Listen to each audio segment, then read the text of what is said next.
Where's the tether? It's blown off to Aloha everyone, the bottom is coming in sight, so we'll be there shortly. When we reach bottom, the ROV team will sort of get situated and then we'll get to exploring.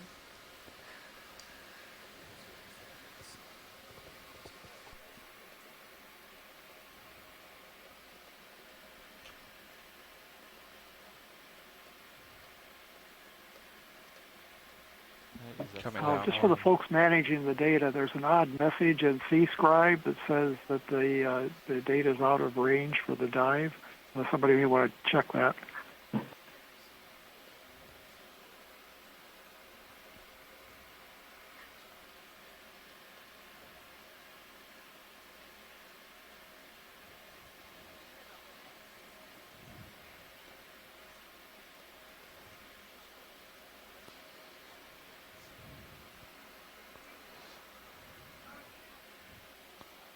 Go ahead, Bridge. Hi.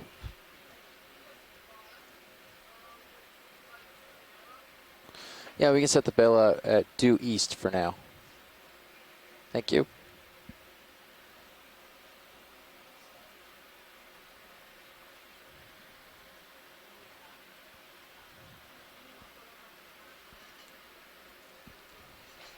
Co-pilot, you know what I'm going to do is yes, please. Test the ascent rate with no power real quick. All right, everyone, we've acquired bottom with the vehicle just now at about 3270 meters, 3,270 meters, and as Megan had just said, we'll be getting situated and get underway. Yeah, sure. Okay, how far have y'all been doing it? 6 seconds and then extrapolating or what? Maybe just go for Well, you've got a wide selection of rocks. They may be a little small, John, but anyway, it looks like a nodule field to me, but I'm not sure these are nodules. They could just be sort of gravel or cobbles or something like that. They're not quite regular and round, but that's pretty interesting. Wasn't expecting that. Yeah, I hadn't really planned for that either, so I'm going to take a closer look once we start maneuvering. Yeah, that's what was that? Quite the pebbly field. That was 84 in 10. 1 meter every 7 seconds, 8 seconds. I remember seeing other bottoms that look kind of like this, and we were tempted to think there are lots of nodules when in fact it's just a very officially on bottom. Bottom that has sediments draped over it. Thank you. Yeah, 10, maybe a little less than that. A little less than 10. Okay, good to know. It's about what we thought.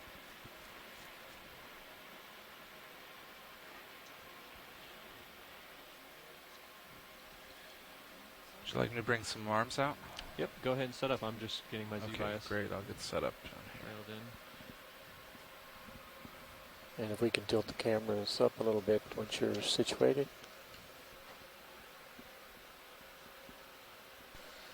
All right, everyone. Anybody new tuning in? We are on the Okeanos Explorer, exploring a ridge-like seamount that we have dubbed Beach Seamount. This name was given to us by Ellie, and she's a musician herself, and so she suggested that we name this seamount after a female composer and pianist, Amy Beach.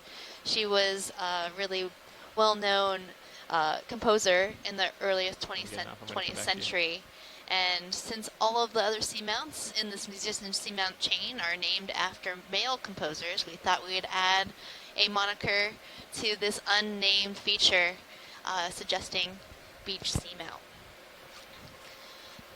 So this is your biology lead, Megan Putz from the University of Hawaii, and I'm joined here with John Smith, our geology lead. Happy Aloha Friday, everyone out there. And happy Octopus Friday for those octopus fans.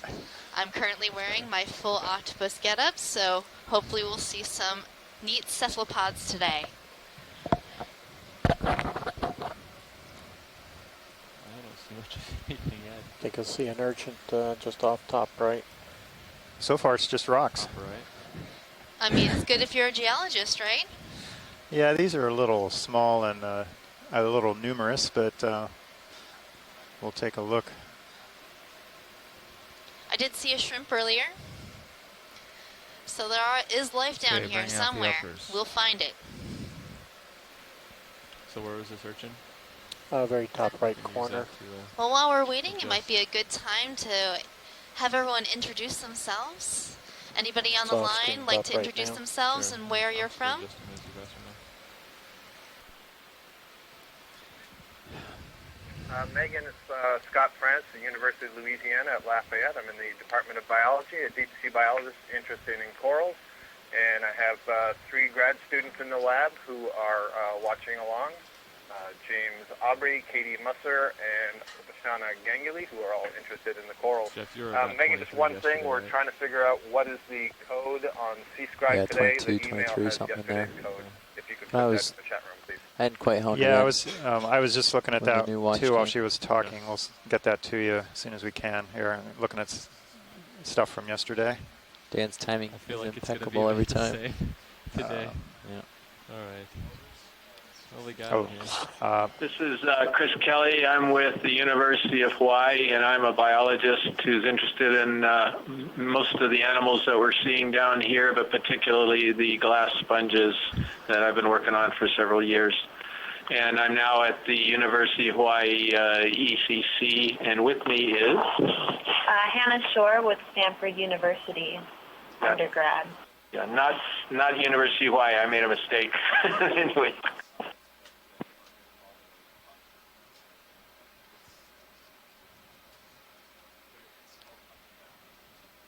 This is Bruce Mundy. I'm with the NOAA National Marine Fisheries Service, Pacific Islands Fisheries Science Center in Honolulu, and I'm interested in the fish biodiversity in the deep waters of the Central Pacific, and also the biogeography of the fishes, where they're found and how widely they're distributed.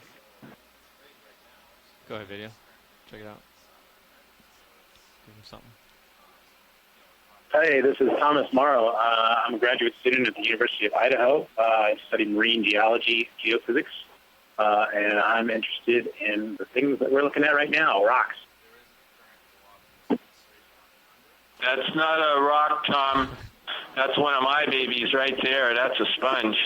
And I'll just go ahead and describe it a little bit. This is in the family Hyalinnematidae, and this is a Hyalonema of some kind. I think it's in that genus. But that's great. I love these sponges. These are stocked glass sponges. We don't see them very often because they seem to be really deep water specialists. They don't come up in deep. They got to be usually very deep, and we're at 3,000 meters today. And their stalk is very unusual. As you can see, it's very, very fibrous, and so it's a beautiful view. It's a glass sponge, Hyalinnematidae. Thank you. Okay, video's clear. Thanks, Chris. So, Scott, the dive ID number for today on C-Scribe is 733. I think there's a coral straight ahead. Have you been see able it? to sign in? Yes, thank you, Megan. Awesome, that's great.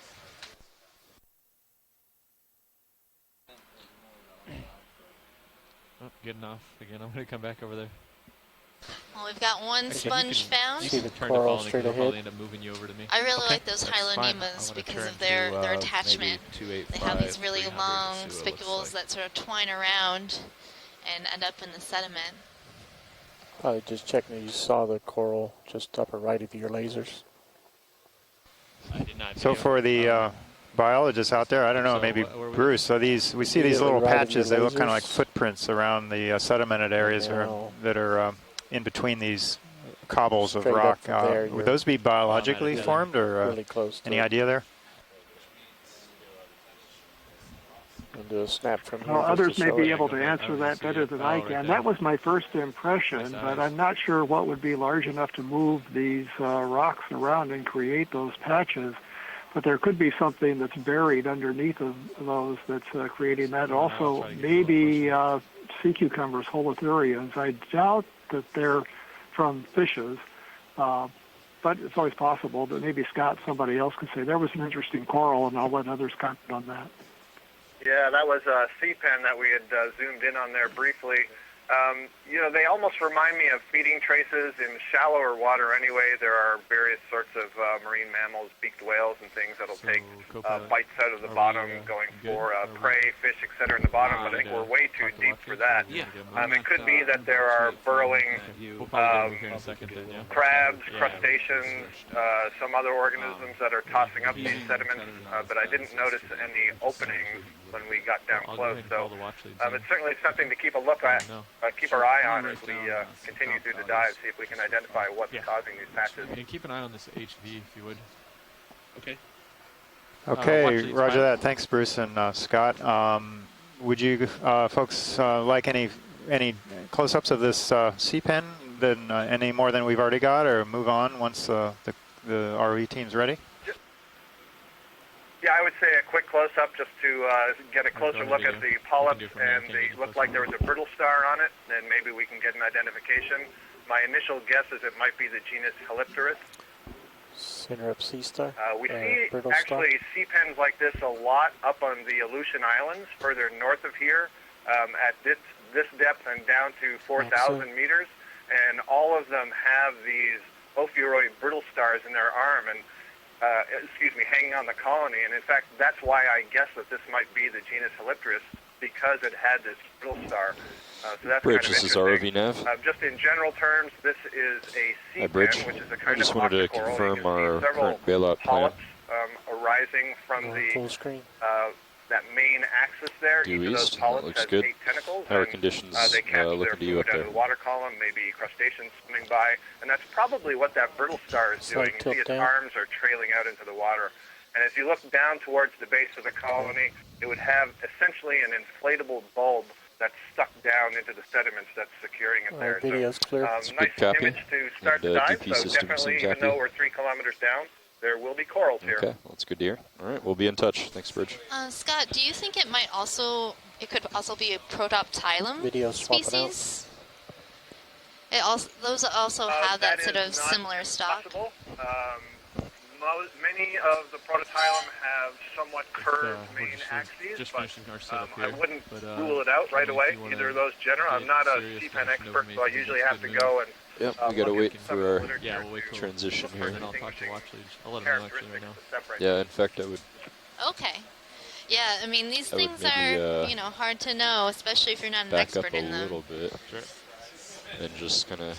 There's actually plenty to look at over here. Yeah. Well, yeah, key there, and I might be forgetting, stretched out quite is so much how the polyps settled. actually arise from that main stem. Do they come off these little, what we call leaves? I'm going to change your sonar ranges. Bits of tissue that the polyps arise from, or do they come directly out of that main axis? So that'll be one of the key characteristics to look at to separate them.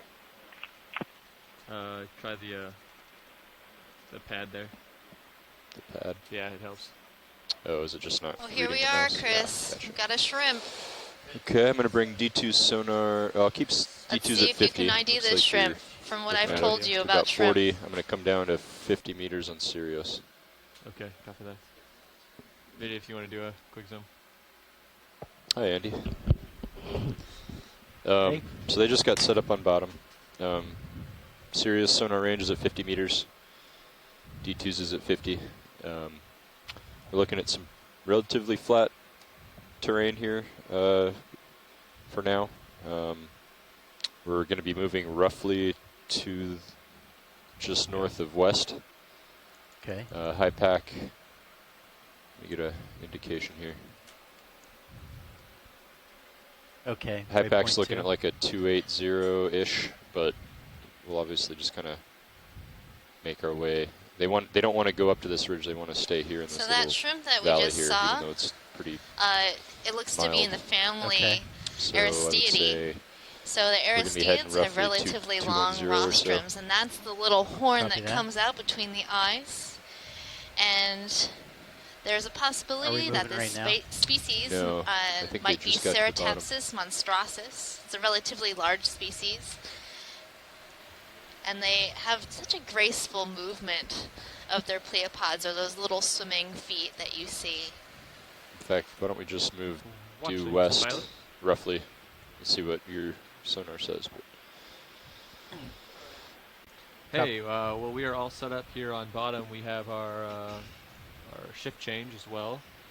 So we are good to go now. And as you can see, there's a few things to look at here if we want to go on, but we are ready for you guys. Roger that. I'll check up. So all swing arms are out. Yep, upper and lower. Okay. I think I see a coral there let's that keep you're an eye about on to the go tether, over, where we the tend to white get stick that loop. that's center lower There's those screen. 2 electrical tape marks. All right, pilot, there looks to Keep be an a eye on them, coral tight. on the center lower right screen. The other thing we should keep an eye on is the power to the LCI 90 on the winch. Sure. Oh, yeah. So just occasionally look down. Yeah, every on the few minutes shore to make side, sure that everything looks okay. ROV team has notified us that they're ready to move or look at things. So we already have one request. So let us know if there's anything in this general area to take a look at. So and otherwise, we'll move on ahead. Bottom right somewhere? Roger, pilot. I think it was right below us. That was it, right by the lasers. I think I'm going to go ahead and put a move in. We probably got a little bit of a wait time.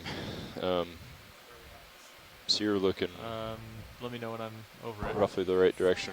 I'm going to call it in at 270, if that's okay with you, Andy. Sure, that sounds And we'll good. just do 30 meters. Just right there in and front we're of me. probably going to have a I don't 6 or even 7 see it minute myself. wait anyway. Oh, Does there. that sound good to you, pilots? Yeah, we're gonna have some about the stuff same to kick color up. as the bottom. Lower center. Yeah. Yeah, we're on it, Chris. I think Pilot, we've I'm got going to go it ahead and put in a sight. move, and it's probably Now going to we be just 6 have or to 7 wait for minutes the before we sediment move. plume to clear. Copy that. Pilot, I'm just going to slowly swing around to 270 so you can know where you are.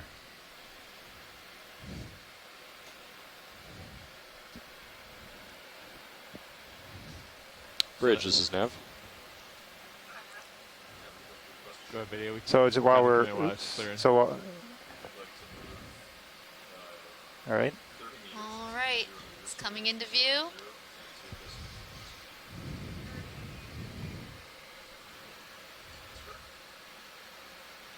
I'm thinking it's a Crinoid.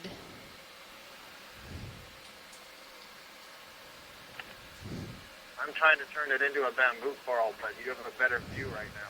Yeah, I'm not seeing any segments, so no nodes. Probably not a bamboo. Wah, wah. Hopefully we'll see some later. All right. So I can't tell. It looks like there are maybe some prominent points, though, between the tentacles. Yeah. That was called in at 2137. I definitely see So intertentacular if you want to help me keep an eye on how long it takes to start, or Yeah. co-pilot if you want to help me keep an eye on. Take your can up, maybe And you'll catch a let me know when you polyp think you're that's moving, so sideways we and can get get an a idea of better what the look at delay it. is. Will do. Nav, where are those tape marks? Yeah, if we could on the pan tether? up Are they on kind that. of up around I think the they're bend? further down on the Titan. So Further close- towards Sirius. You want to see the top? Oh, further serious? Yeah. Yes, please. Okay. Yeah, I think they wanted to see a Is that it polyp right there? sideways. More like a Crinoid skeleton. I think that's it right there. Yeah. Color. On the bottom. Yep. Maybe those spines that we're Yeah, seeing so are just sometimes part of get a the loop in the body tether there that scales pops that out of the daisy Crinoids chain. have. Copy. So we just want Yep. to keep an eye on that Very throughout often the dive, they make sure have that doesn't scales that happen. are referred to Will as do. opercular scales, so that when they pull those tentacles in, those opercular scales close over the tentacles. So that could be what we're seeing. And it does look like the tissue that's on the skeletal axis itself is very knobby, and that may be these same scales there. Crinoid scales, I mean.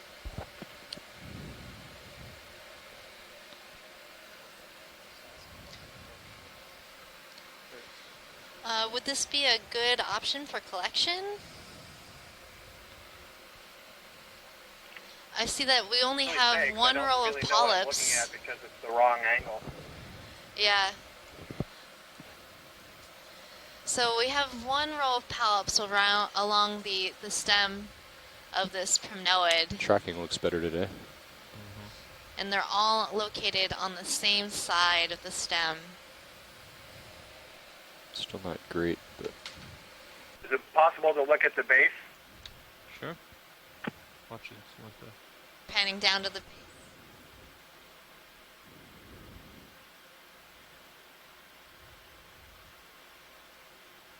I'm going to give it a little bit. I might stop the ship if they want to collect. We've only Yeah, I moved think 13 that's meters so certainly far. a Crinoid. Yeah, I Copy don't know that. I which haven't one, started moving yet. what species has all the polyps on the same side that are relatively thick and fleshy, like this one that's in the Primnoidae. I'm a bit stumped here, so That's our max zoom video. see what the people have to say in the chat room. Well, I would jump on the Primnoid train too. That's what I think it is. It's certainly not Candidella. It doesn't have enough body scales on it. It doesn't look like it's an Arella either. So best guess is it could be an unbranched Calyptrophora or some other genus. Not really sure at all. Video. Yeah, Chris, I was looking through the channel guide, and it kind of looks like what we've been calling Primnoidae new genus. Well, that would certainly explain everybody's bafflement on this guy. Yeah, But we saw this particular one in the 20 meters. Marianas, the picture that I'm looking at. All right. So it's a pretty cool feature. Do we want to collect it or move on? My thought is if it's a new genus and we didn't collect it in the... one in the Marianas collected? I'm not sure. I don't Right think now so. we're kind of stretched out. I see Tina has said in the chat room that it looks a little different from the Mariana collection, and then she is still striving for a collection. So, well, then I think we should collect it. Yeah, I think. Well, come on out, video. Yep. all right. Same The pilot. fact that it's unbranched means you only need a clipping, somewhere along the branch, maybe halfway, perhaps, I would suggest. Thank you, Bree. Could you repeat that, Scott? Where? You said a clipping, but I didn't catch where. Clipping around halfway, Okay. but it looks well, pretty I small. about halfway to leave part of the colony, but I see that that's not necessarily the consensus in the chat room, so... So are you moving, Andy, or did you tilt your co-pilot? Or did you just tilt the camera up a bit? No, I just moved. I wanted to get a little Oh, closer. all right, D2 pilot, could moved. we set up? I guess you got, okay. So we are collecting this? Yes. Okay. Roger that.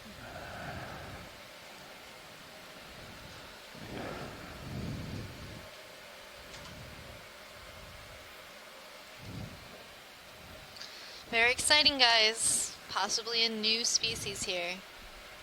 And a new genus. I wanted to get a little closer. Stirred up some dust.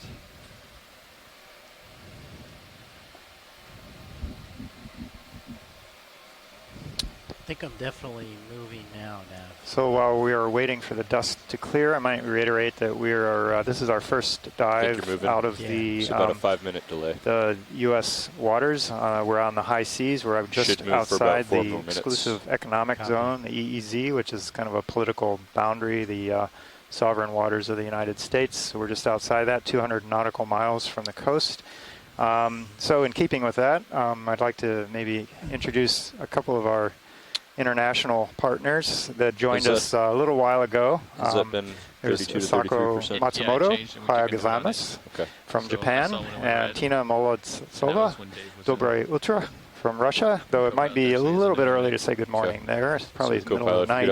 And they are participating remotely over the internet and sacrificing many hours of sleep to join us and provide their expertise.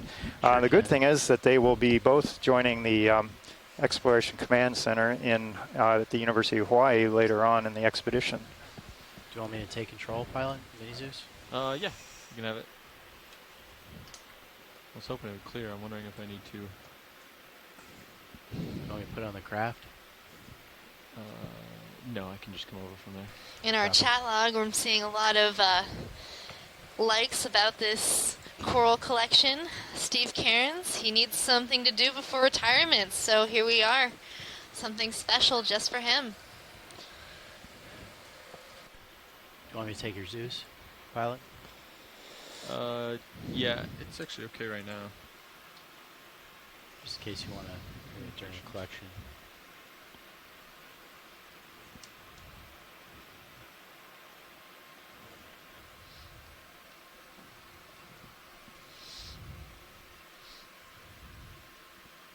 All right, soon for you, those of you at home, we're just getting started on a collection of a primnoid coral. So in a little bit, we'll see the manipulator arm come out. The pilots what's are your plan, experts at this. pilot? They're going to I'm grab just that gonna coral come in and manipulator grab arm. it basically from the right here. They come have a over little bit of a scissors on that my port arm bio. so that they can Okay. Which snip box the do you want to put it in? right near the base Port inner. Okay. and put it in our bio box. Right, so this indexing it. box will come out from underneath the ROV Critical thing we're and open up so that here. we can place the specimen inside. And that specimen will hold Think that cool. water Yeah. at the temperature that it's been collected at. So that you're when it spun comes up to now, the pilot. surface, it stays nice and fresh and alive. Okay.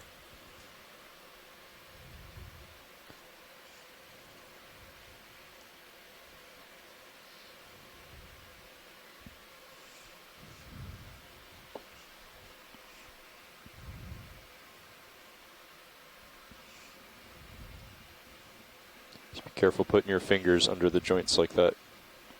Just remember when you hold down the index button, it could Yeah, definitely. jam your fingers in the controller. Actually have them right to the side here. But yes, do not want to get in there.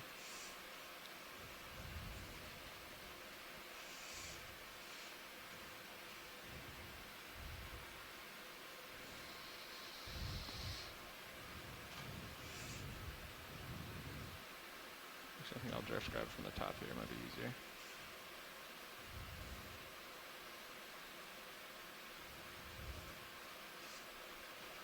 Oh.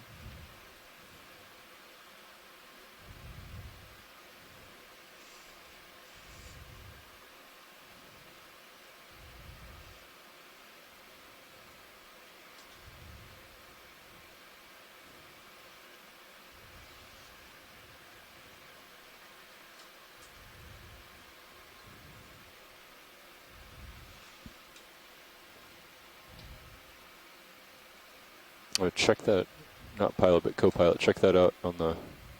Wow. Wow, What what is is that? I'm not sure. Can we record that, Art? Can you guys seen this on the rail cam? Is that from the thruster? It must be. The starboard rail cam. Can you record that? Do you want me to? I could take mini. Well, I guess we're using mini zoos.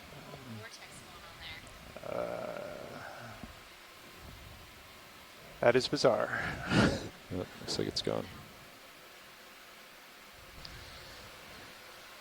Well, I see the vortex coming back. So we have multiple cameras in our command room that give a lot of different views of the ROV. And in one of our camera views, we have a little vortex forming right by the camera. Look like a swarm of bees. Yeah, those swarms are probably little particulate or possibly small animals that have gotten caught in that vortex.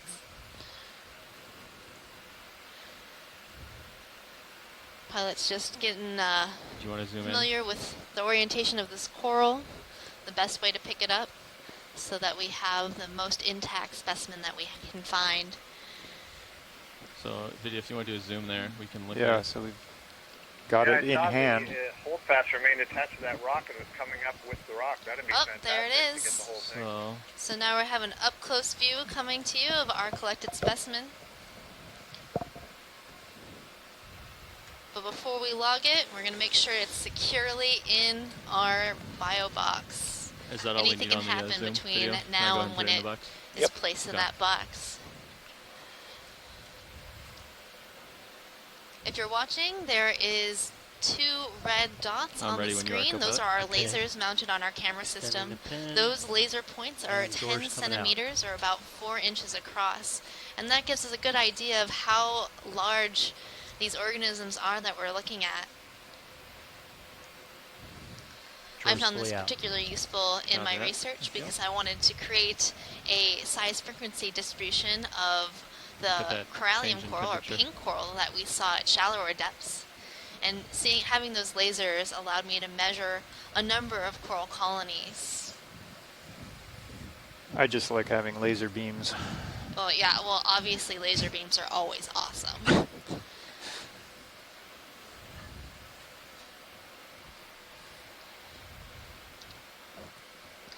So it looks like we're placing it in the port inside box.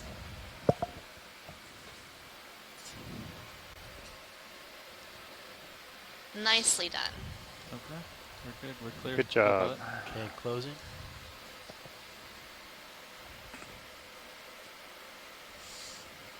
Closed. That was at 3266 meters. And now you can go ahead and follow me over if you would. Okay, coming around. Oh. There's that vortex again. Oh. Okay.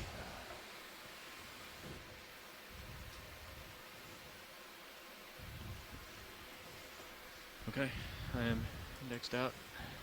I am secure. So when you are ready, you can secure hydraulics. All on right, your end. guys, I'm going to sign off for just a moment. I'm going to go grab something to eat, and John will be with you until I get back. Great, thank you. Secured. No, don't go. All right. I'm going to Leave me go alone and call here in with the biology. I feel like we should go ahead and call in a 30-meter move now, Okay. since we have a bit of a delay. Yeah, copy. I can jump forward there. We'll do 270. So you both need to shift to port a bit. Okay, 270. Bridge, this is Nav.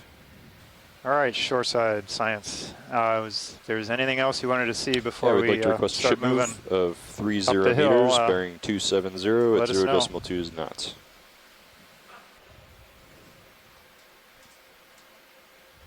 That's correct.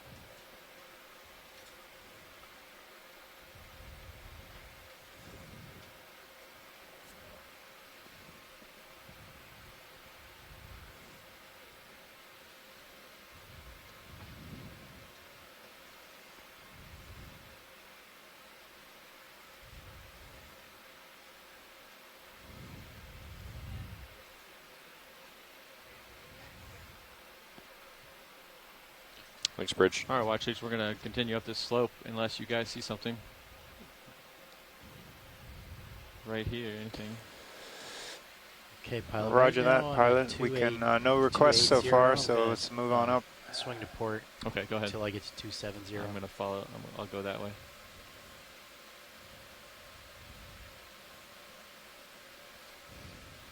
You want to take a look at this? Watch this. While I'm here. Yeah, let's take a quick So you got about 5 minutes before you move. Sure.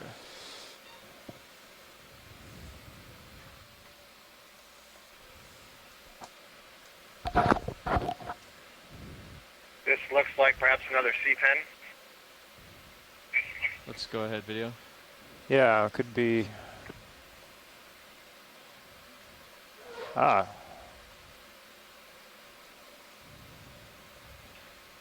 Yes, so this is what we had a close-up view of before we saw the Crinoid. Okay. Got another brittle star hanging on to the polyps that are extending from it. All right, so the same species, or maybe even the same one, you think? Yeah, no, I think it's probably the same species. We can move on from this. Okay. All right. All right, video. When you're ready, we'll move on. Move on.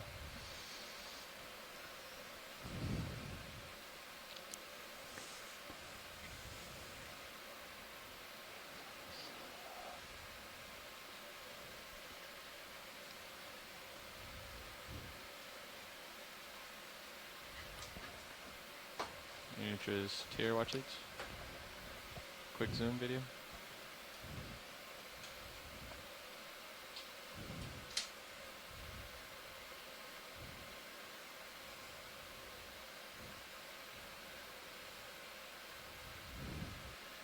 Doesn't sound like it's a video. Whenever you're ready, we can continue.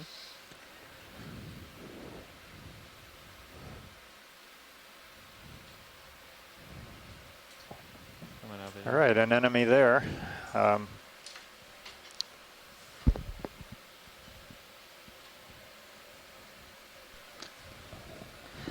So John, this surface looks fairly uniform with all the little rocks here. What's going on geologically in this area? Well, that's a good question. They don't, as I think Bruce might have pointed out earlier, that they're too angular for nodules. Really, the seafloor typical nodules are more of a rounded kind of or oval, or basically more spherical, roundy than these. A lot of these look very kind of jagged edges. And just as we're talking about that, it looks like things are about to change as we're coming up on, I think the base. So now I think we're in the saddle. I mean, we are in the saddle. It's fairly flat saddle, which is the point between a couple cones, which are probably volcanic constructs. And that typically, you're going to have more sediment and kind of on the lower relief. It's basically just a bunch of rubble that's probably over time,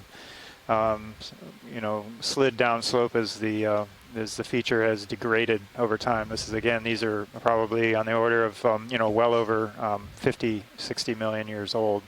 Maybe even older, 70, 80. Said it's going to be another minute or two before Sirius moves. These, so now we're coming up probably on the base of the first cone, and we're seeing the bigger rocks that didn't travel as far. If we're going to proceed with that same theory of how all those little rocks got there. So usually in a kind of a landslide or a slope movements, you have the bigger rocks are closer to the source because they're bigger and typically don't go as far, at least on a lower slope, and then you might have other ones moving down further.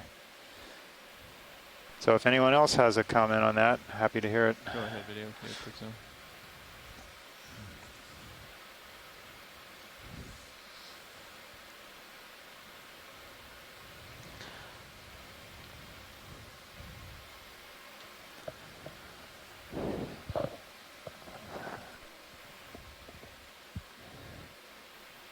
So here we do have... looks like a Bracingid Asteroid. This is a type of sea star, an echinoderm type of sea star, whose arms are normally held up into the water column when they're feeding. You can see those very long spines that are elongated coming off of the arms with little knobs on the end. And those spines themselves are covered with tissue that have little hooks embedded in them, and they can capture floating and swimming plankton as it moves by, zooplankton, and then they will transfer those captured things to the underside of the arm, carry it down to the mouth, which is against the rock down there in the center where all the arms combine.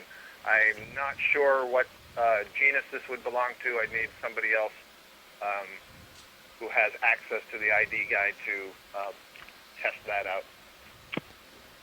All right, thanks, Scott. I was actually just about to comment on the wonderful manganese crust that we're seeing. It's strapped to manganese coating or polymetallic crust that's bumpy texture. We call that a botryoidal texture. That's, I believe, Greek for grapey. It looks like kind of a bunch of grapes, sitting there, bumpy. So that precipitates out of seawater. It's composed of a lot of what are valuable metals, actually, some kind of toxic, in fact.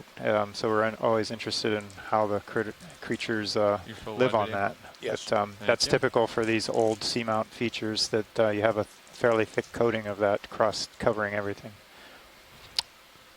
All right, we'll move up slope, continue up. So are these types of transitions that you can see in the Sirius view right now on video feed 2, are those fairly common along these ridge-type features, where you're transitioning from a small rubble-sized group to a larger rubble field? Yeah, they actually are pretty common, and they're fairly dramatic sometimes. And like you said, we'll see them at a change in slope. And that was pretty interesting to see that real stark change in slope from that saddle area to this to the moving up the cone. And this is what we generally call a talus field. So talus, or also some parts of the world call it scree, which is broken up rocks that basically slide down slope and will collect along the slope and in a pile at the base. It can be pretty jagged, and this is also quite common on land. You might see this at the base of mountains or foothills, and can be very angular or rough and pretty difficult to walk over. And so these are usually just piles of rocks. You also see these like in rock quarries at the base of cliffs. So here we're moving along to the west. Yep. Been moving for about 2 minutes.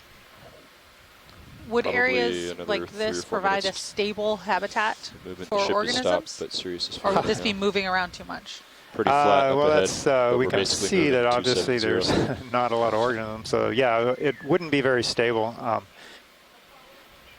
compared to like a solid rock outcrop that's kind of a big, massive amount of safe solidified lava rock or carbonate rock. So these are all mostly these look like smaller features that are subject to sliding down and moving over time. So top of the feature, you wouldn't expect that, but there is a lot of probably little, knots. good little habitat for smaller swimming organisms that could hide in there.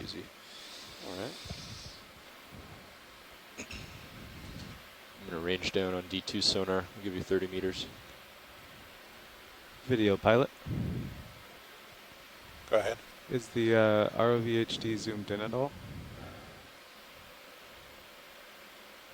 No, it's full wide. Okay. Surprised. Oh, there we go.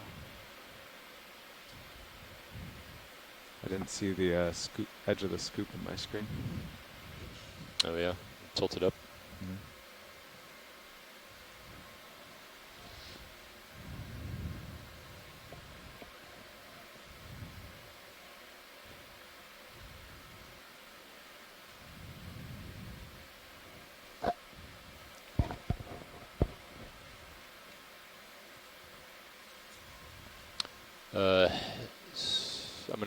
I could go ahead and call in another move. It's about a 5-minute delay, and the ship Sirius to stop. Sirius is going to stop. We have a couple. So. It looks like. Okay. I'll go ahead and call in another 30 meters. Brittle stars there, or more of the 270. Bracingid. Does that work for you, co-pilot? Works for me. Okay. I'm having to work a little bit to stay kind of. There's a bias in the heading sometimes of around 7-8 degrees. Push into starboard. Yeah. Well, it kind of varies. Yeah. Okay. But yeah, 270 is great. Bridge. This is nav.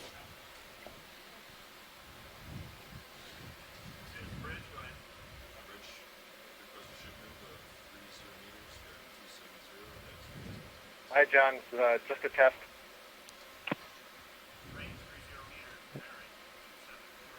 Scott, you sound much better. So I'm lined up now, pilot. Copy that. Move back to center.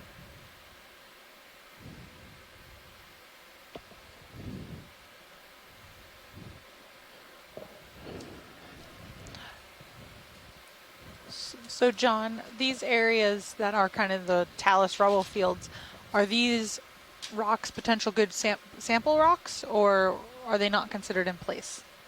Well, they're not in place. There might be some there might be some of these larger ones. I don't think they're in place, but they, Thanks, Bridge. They potentially could be. I was just thinking of, checking with Thomas to see if they were of interest. I know they wanted in-place rocks, and we always usually do want them unless we can't get anything else. I mean, they are representative of the feature. They look like to be angular and volcanic rocks that could be used for geochemistry and dating. But you prefer to have something where you know where it came from, at least in an outcrop or for a stratigraphic sequence, or at least have a good idea of the depth. But if Thomas would like to comment on that, if any of this would be of interest to grab a piece of, there's certainly plenty to choose from, and they look like most of them are not cemented by the polymetallic crust.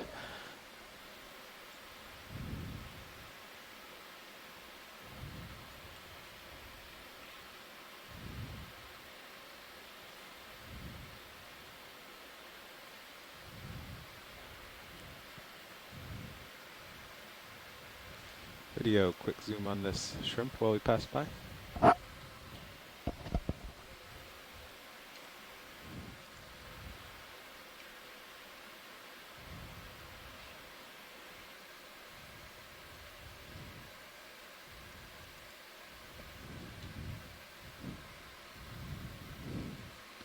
In the absence of anyone else saying anything about this shrimp, I will note that this is probably a nematocarcinid. That's the name of a family, Just hold it for a few more which seconds. translates to thin legs, thin-legged shrimp. And these are quite common in the deep sea, and you can see it's got these very, very long, narrow legs, and also very long antennae, which it sweeps around itself, presumably trying to detect prey from chemical odor, or perhaps mechano sensation, touch sensation, feeling waves as they swim.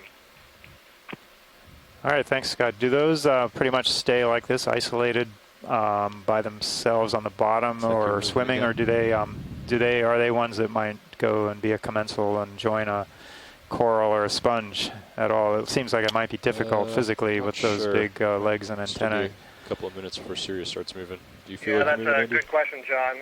Those are ones that we would Maybe typically see on the bottom. You can also see them swimming in the water column as they move from place to place. I'm definitely but you know, I don't know that I've ever seen one alight onto a coral colony or a sponge. It's possible, but they're certainly not the type that would be considered associates of those other species. All right, thank you.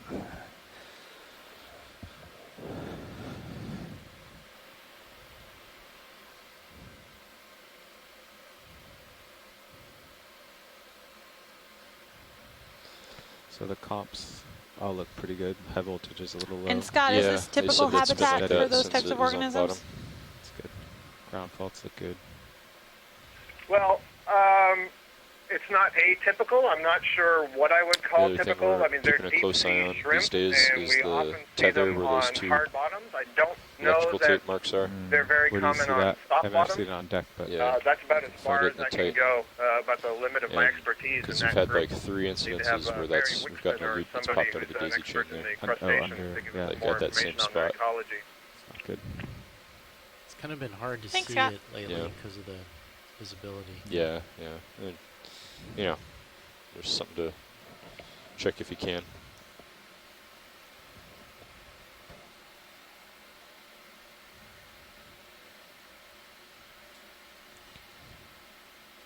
Watch lead, this is pilot.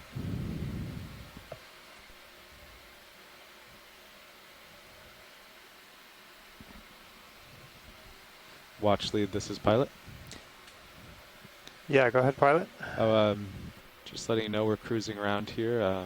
Don't see a lot of biology. As I say that, this coral comes into view. But yeah, let me know if you want any zooms or try for a rock sample. Is this coral center screen of interest? Okay.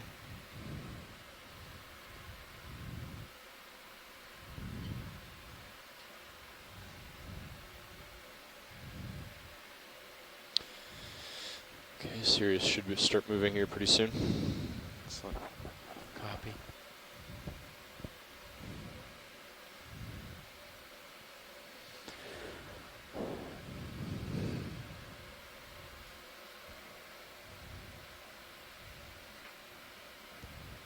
Thanks, Bridge.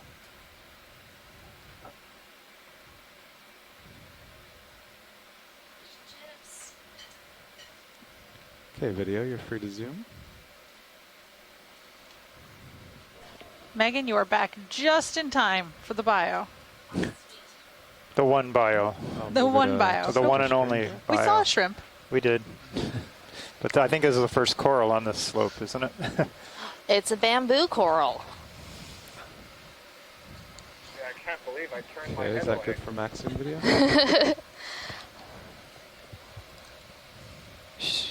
Go ahead, Megan. You're like a de facto expert looking at so much of the video now.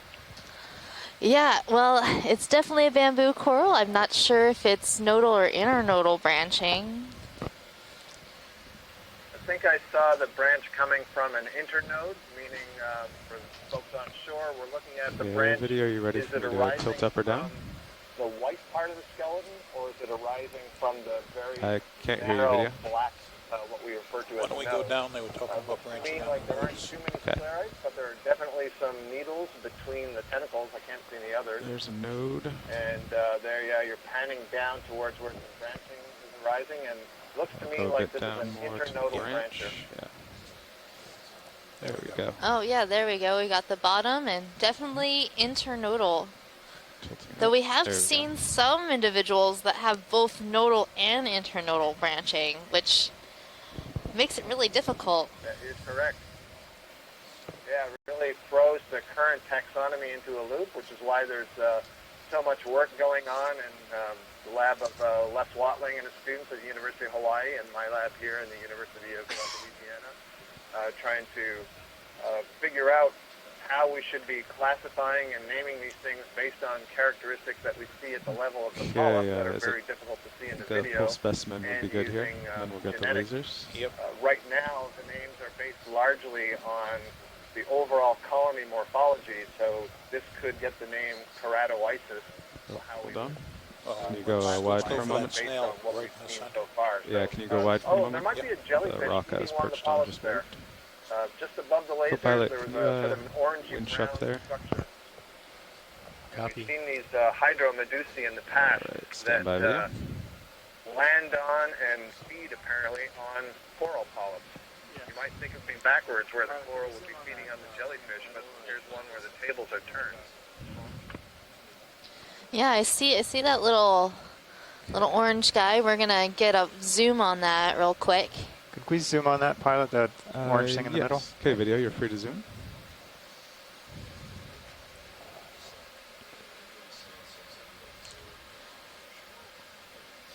Yeah, it does look like a little hydromedusa. Now these little jellyfish that we see on the coral are in the genus Angina. Yeah, It's a Andy, type you of should only be hydrozoan. moving for another minute or two. Right over Copy the top. that. I'll bet it's feeding on that one polyp. You see, just below it and above it, the polyps are all in pairs. Here you can only see one polyp and then kind of nothing below it. So I think we're seeing predation there of the jellyfish, hydrozoan jellyfish, hydromedusan jellyfish, excuse me, as you noted, feeding on the corals. That's very cool. I'll also note when we were collecting that last coral, you noted that when the arm pulled it up, the rock came loose from the surface. So that backs up that there's just a lot of very small rock in this area. And it looks like this coral is also growing on something small.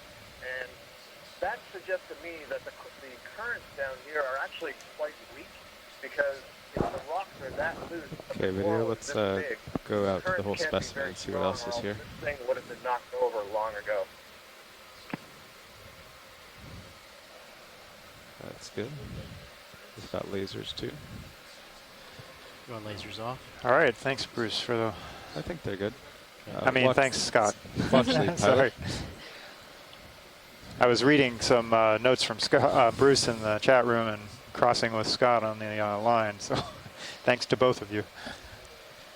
Watch lead, pilot. Go ahead. Is there anything else on this coral you'd like to see? No, I believe we can move along. Move up. Okay. Video, are you happy with everything? Yep. Okay, let's That's go wide. Thank you. All right, co-pilot, moving on. Copy that.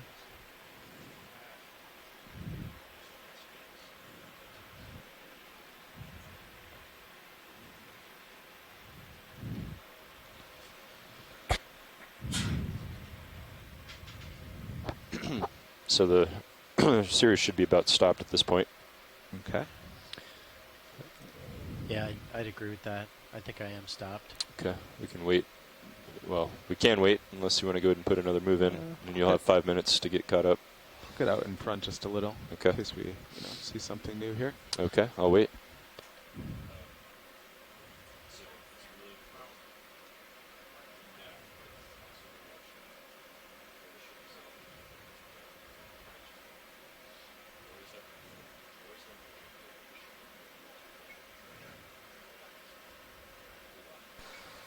All right, looks like we're seeing a couple more animals here. This might be another primnoid. And I also see an ophiuroid over on the left-hand side of the screen. Quick zoom here, video. Verify it's the same. We're going to do a quick zoom. Confirm That's what good. this guy is. Oh, and looks like we have a really beautiful crinoid on this bamboo coral. Watch lead, is there interest in this crinoid? Let's just get a zoom on the crinoid, pilot. Okay, we can go in video. I am floating here, but I'll try my best. Max. All right.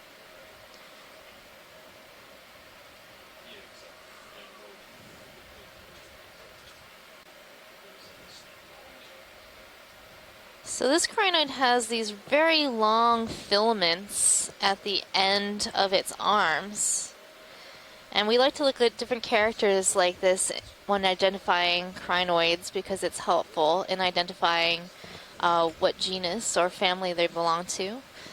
This one also has relatively prehensile cirri, so that means those little legs that are coming out from the bottom that's gripping the bamboo coral are very articulate, and they're looping around the skeleton of the bamboo coral.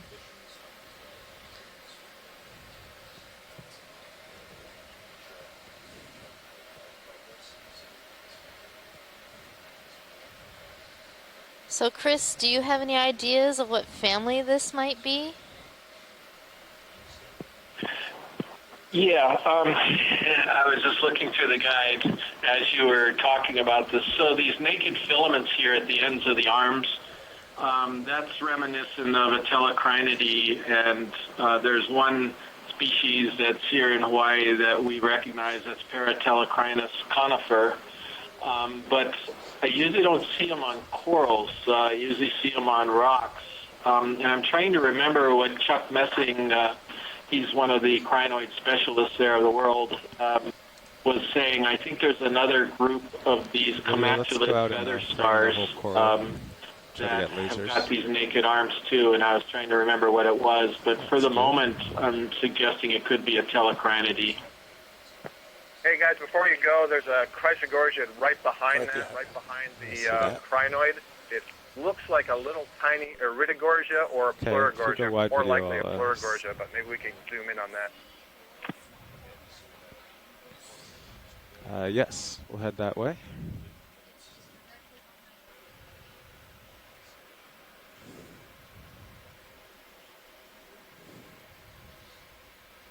Yes, Scott, we're going to get a nice look at that before we leave. How are we doing, co-pilot? Pretty good. You're pretty much right on top of you. So we're just going to move just a little bit and then zoom in.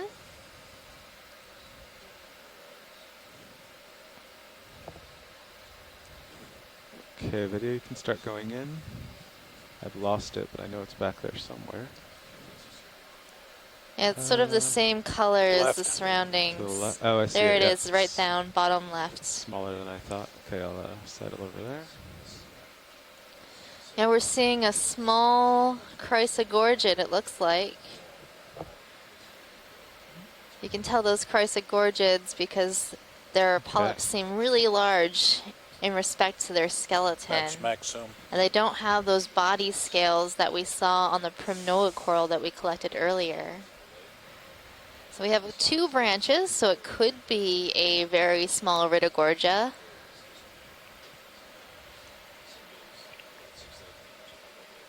Yeah, I'd like to hear from Les. I'm not sure the depth that Iridogorgia can get to. The fact that there's a whole bunch of polyps on the main axis make me think that this might be a young Plurigorgia, but... Not so much down there. Okay, back up. It looks like Les is saying it's a very small Iridogorgia magnispiralis. The little baby guy. How old would this be, you think, Les?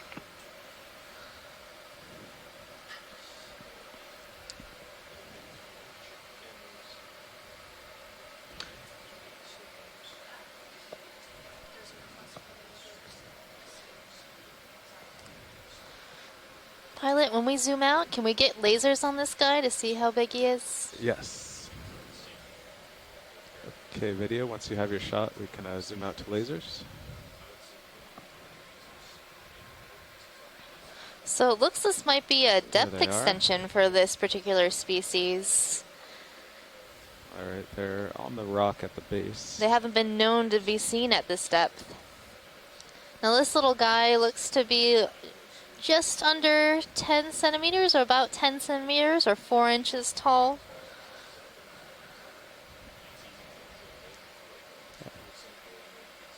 Okay, all set with that And watch Les lead? Watling is pointing out in the chat room that it looks like there's about less than 15 Alright, let's go wide polyps on video. that colony.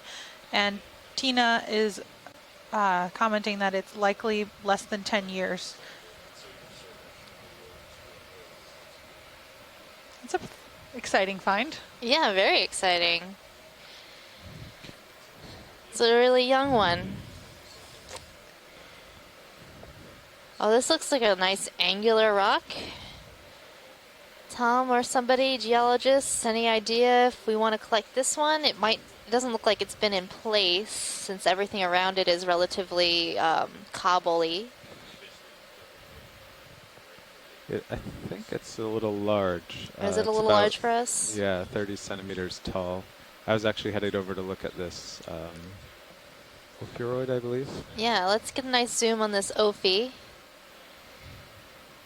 So we've been having some trouble IDing these Ophiuroids. We've gotten conflicting information of how to ID them, and they're also... Oh, there's a swimming thing. Oh, I think it's a squat lobster. Yeah, I see that. Oh, he went behind a rock. If he stays put, I can get him after. All right. Just set down. I probably scared him when I sat down. Indeed what it was, Megan. Good call. Okay, video. Free to zoom. So these Ophiuroids... oh, this one looks like it's something we do know. It's not actually an Ophiuroid, but a type of sea star. And back up. Looks like, what's the name of these guys? Just blanking. Bracingid is the name. Bracingid. Maybe in Raella. Yeah, I thought they have their own Might be family. full of little carnivorous sponges behind it. I think that's what those little sunbursts are, unless those are hydroids. Are they hydroids? I can tilt up and focus on those. Yeah, First let's thought do was that. Sponge, but now I'm not so sure. Looks like it's All right, something video. coming out of a tube. That's But maximum. we were looking at one Okay. of these Bracingid asteroids before Can you when bring you were out at any more of lunch. those little tiny sponges? There. So Scott, I Megan, think could they that might be a worm freight. tube? Because I'm not sure those look like tentacles of a cnidarian, but I'm not sure. I think the one that's on the left is a sponge. The one that has those Yeah, what look like the really sclerites. long Excuse me, ones. spicules Tilt back sticking up. straight up. But then the thing that's sticking off to the right might be a cnidarian.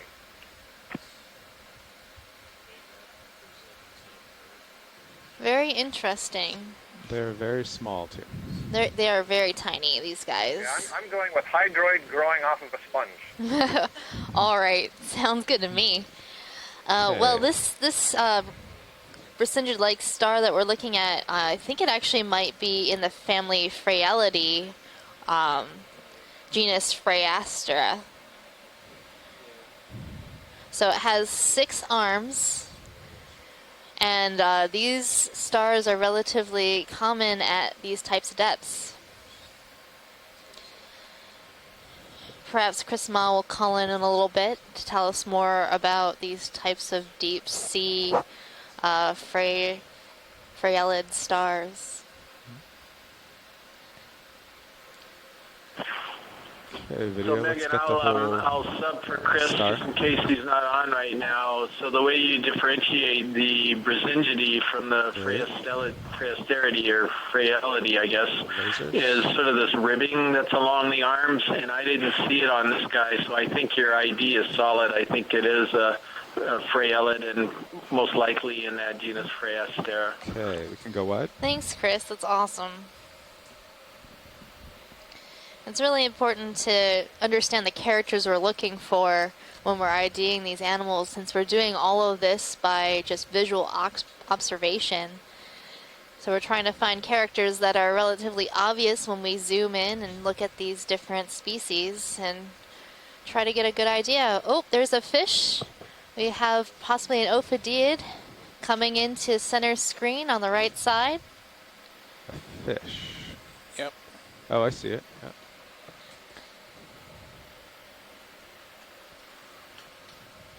Get ready, Bruce. Okay, video. Let's go from here in case I scare it.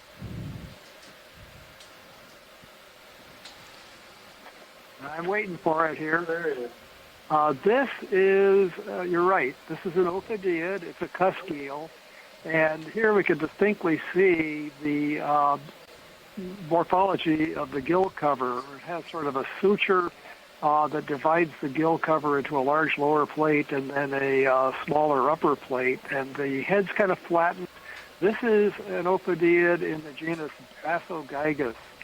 There are 2 species in the genus. We're not really sure what this one is. It could be, well, actually, I'll just leave it at genus Bracingid. See, the eye is relatively large, but it's probably not good at forming images because there's no sunlight at this depth. There are little thread-like fin rays on the paired fins on the belly just behind the head that we can see just a minute or so earlier. That's characteristic of the family Ophidiidae, or the order that they're in. Kind of an eel-like body, very slow swimming, very low energy use in this form of swimming. It's interesting, it looks like something's taken a bite out of the lower part of this fish back toward its tail. Part of the anal fin, the fin on the bottom is missing, and there's even a little chunk taken out of the musculature on the tail. So I'd be really interested to know what would attack a fish like this. This would be one of the larger animals at these depths, so there must be something predatory, maybe a deep-sea lizardfish, a Bathysaurus, for example, could lunge and bite at this fish. So it's a cusk eel, Ophidiidae, in the genus Bracingid. Thanks, Bruce. Will their fin rays grow back? Or has he lost those forever? It's a battle wound.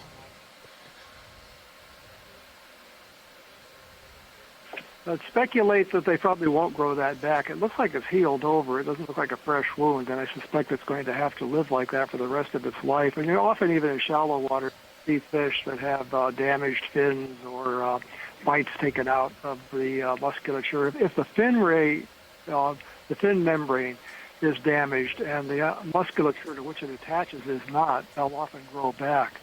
But with a missing part that deep and taking out the base of the fin, including probably the bones at the bases of the fin rays, I doubt that that's going to grow back. Oh, poor guy. We often see these elongate fishes, the rat tails, for example, with the tips of their tails missing. And sometimes they'll grow a false tail fin in that area. And that's a fairly frequent thing to see in elongate deep-sea fish. Well, he is a beauty.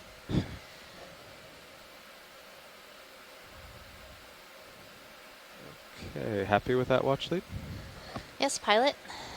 Okay, we can go wide.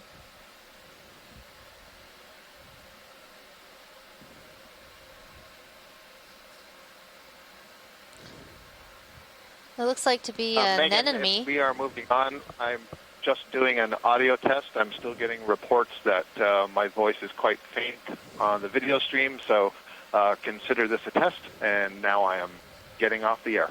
Okay, well, I can hear you a lot better now, actually. Loud and clear. Much louder than before, so it's great. Thanks. Okay, I guess I'm going to have to use the handset instead of the speaker mode. Thank you. Yeah, before people were able to talk over you, it was hard to concentrate on what you were saying. But it sounds great now. I just want to make a few comments about the rocks here. I don't know if John's there with you, but I saw a couple of rocks go by that looked like they were pillows or broken pillow pieces. I don't know, right now they're not in view, but we could be in an area where we're starting to get into pillows that might want to consider looking for a good rock. Yeah, I was thinking that too. Do you think it might also just be manganese crust forming over the rocks?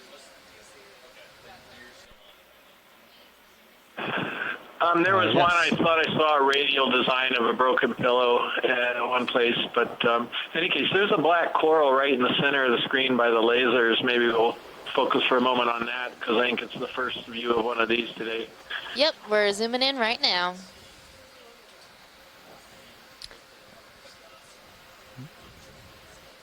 There's also a beautiful crinoid up at the top of the screen. We might take a look at that before we leave here.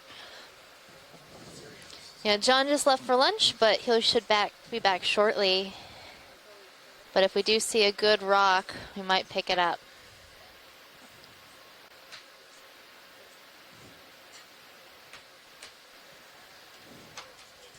It does look like a Bathypathes.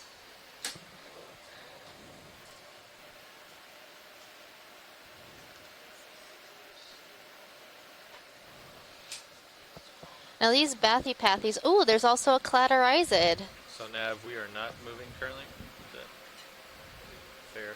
So Clatorisids are That's correct. carnivorous Yeah. sponges. They actually have little modified hooks that can catch things that swim by, sort of like a Venus flytrap of the deep sea.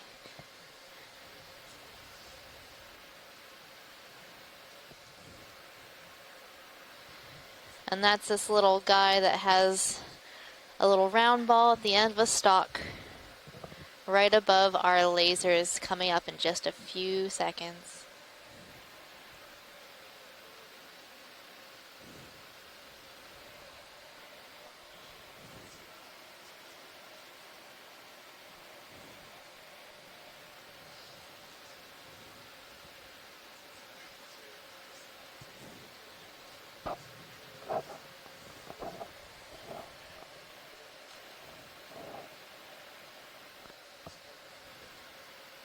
So we're getting into position. There's some nice rocks in this area too.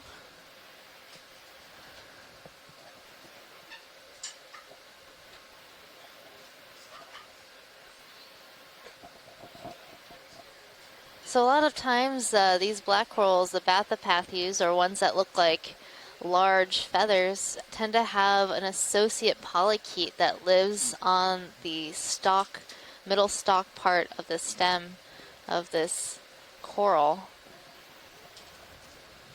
A polychaete is a type of worm. They have a lot of little projections on the side of their body called chaetae that help them move and swim.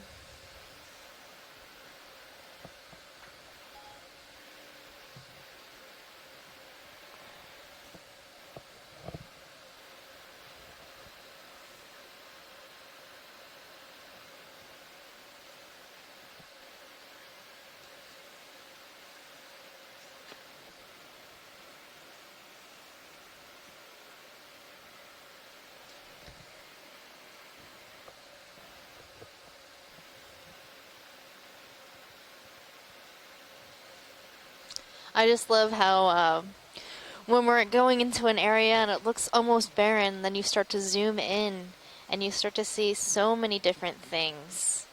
So while we've been just moving around here, there's an anemone at the bottom of the screen. I saw another coral. And it's hard to see these little guys sometimes from far away, but there's a lot of life down here. And if we were able to use a microscope, we'd be able to see even more. Okay, video, you're free to zoom. Looks like perhaps our first black coral. Is that what I'm seeing in the center of the screen? Yep, we're zooming into our first black coral.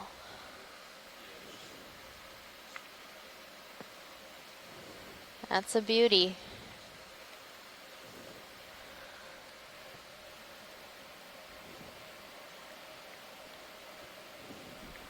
Hey Nev, was there a jacket down there? So the black corals are also anthozoan cnidarians. They're in a different subclass from the octocorals that we've been looking at. And that has to do with the structure of the polyps, the number of tentacles, and some of the internal anatomy. But these black corals are more closely related to the familiar stony corals that build coral reefs. They're more closely related to those and the anemones than they are to the sea fans, the bamboo corals and the primnode corals and the sea pins that we've been seeing today. This one, you see it has one main stem and then those side branches, and then you see that sort of pinkish mass of flesh that is on the what looks to us like the backside. It would actually be the front face of this colony. Those are polyps kind of running up the center, and there may be some little branchlets there, and that's enough to tell us that this is probably in the genus Heteropathes.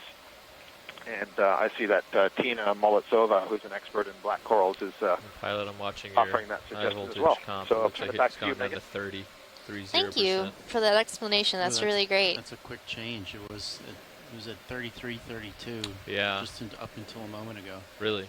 Yeah. Okay.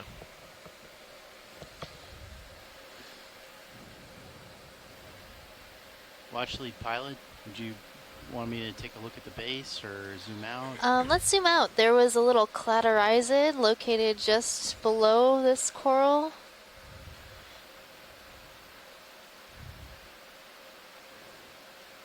There it is. Okay, you want to zoom on that? Yes, let's zoom on this guy. Okay, go in video. So right now we're zooming in on a cladorizid sponge. It's a type of carnivorous sponge. And you can see it has all these little projections along the outside. And they're like little Velcro hooks that allow this sponge to actually capture swimming creatures like amphipods or copepods that might pass by this colony. And like a Venus flytrap, it'll capture and consume its prey. Most sponges are filter feeders, so they're actually pushing water through their colony and filtering out any sort of material that they'd like to eat.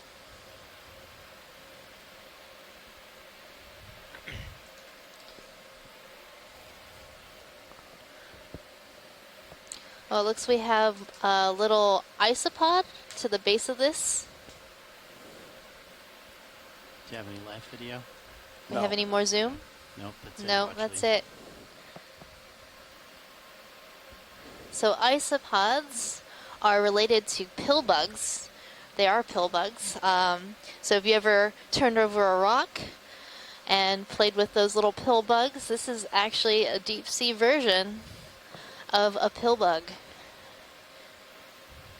This guy has really long legs to walk along the bottom. Thank you, pilot. You're welcome.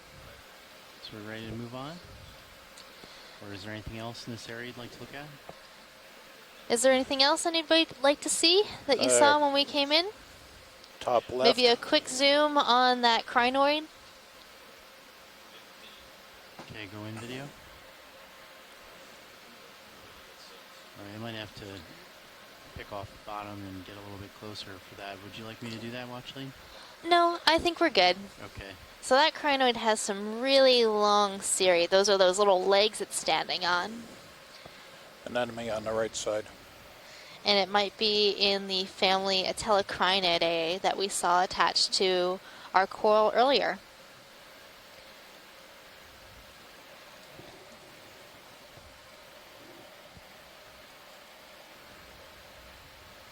We got that anemone on the right. All right, pilot, whenever you're ready to move. Okay. Video full wide, please. And a bunch of stuff in the background. So we're going to continue on up this slope, hopefully finding some beautiful rock samples to take. Have you ever changed the size of vehicles in IPAC? I'm seeing some If more you click interesting on geology vessels, here than we you can saw click on at ROV, the you can beginning of actually our change that dive that scale was to full about of 3, small and that gives us some cobbles good and size while on bottom. sediment, but here I'm So if you seeing click some ROV, more not that massive structures. And when John returns, he'll be able to tell us a little bit more about what we're seeing here. Co-pilot, can you try and line up on 270? Is that still the plan, Nav? Yes, I can. I'm just going to try and Thank you, Nav. line up a little bit here. I'm Coming seeing around some to 270. bamboo corals Copy. out in the background right now.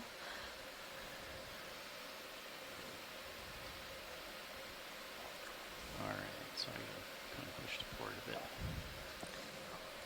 So for those of you just joining us on shore, I'm your biology lead, Megan Putz, on the Okeanos So that's where my Explorer. heading is set. And today we are But it's gonna be taking a look at a ridge-like seamount in the musician seamounts.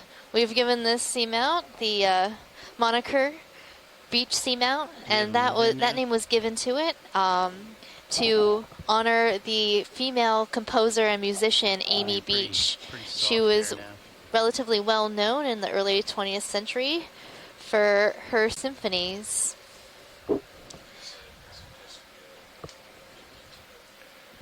I'm seeing a nice squat lobster coming into view.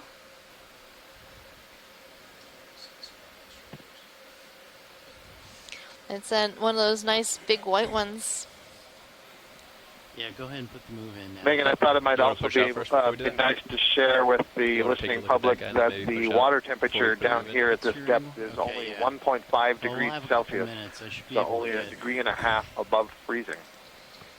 Yep, that is very interesting. People don't really realize all the time that as you go deeper in the ocean, the temperature decreases, and you think we're just above freezing, but our water here is never going to freeze due to the pressure 270, of and that all the water above it. Agree with my sonar, so that There's really immense pressures at these depths. Copy that, Copilot.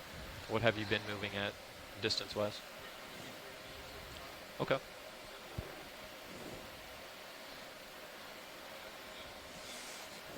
I'm happy with that. Yep. Full wide video. Yep, that sounds good now. Let's go ahead and call it in. So that squat lobster that you're seeing is probably a Munidopsis species in the family Munidopsidae. Do you want to get a closer look? They have a very heavy claw. And he's perched right up on this little rock. Unless you want to get a closer look at that squat lobster watch lead, we're going to go ahead and go up slope. Yes, that sounds good. Let's continue up slope. Copy that.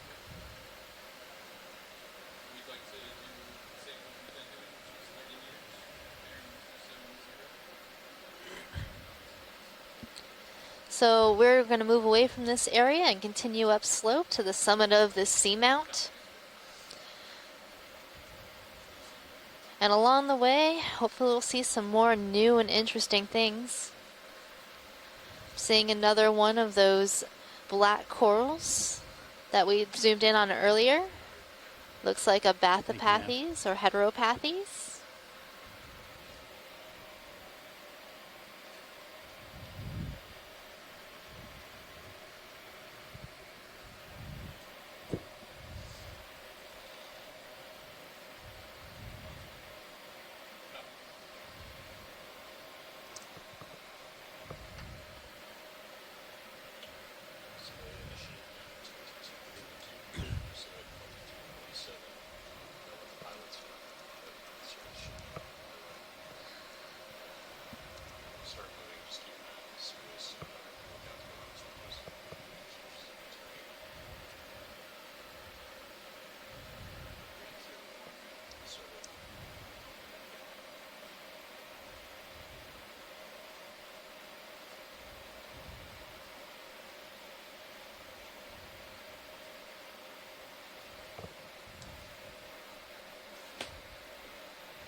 So I'm seeing another bamboo coral with a crinoid on it. And black corals. Zoom into this shrimp if he doesn't move away. I don't think he's going to stay. Yeah. Don't worry about him. I really like shrimps. They're pretty cool, but they're not always the most cooperative. Okay, looks like I'm lined up again, Copilot. Copy that. It's good on sonar. Looks like I'm pretty far out too. I'll give you what I can as you keep going. Could we zoom in on this coral right to the bottom of the screen in the middle, underneath the lasers? Sure. I think this might be another Chrysogorgid. Go in partial video. Oh no, it's a black coral. Do you want to go in for a full zoom watch lead? Let's do a full zoom of the top. Copy. Right, I'm gonna sit down a little bit. Oh, full wide video.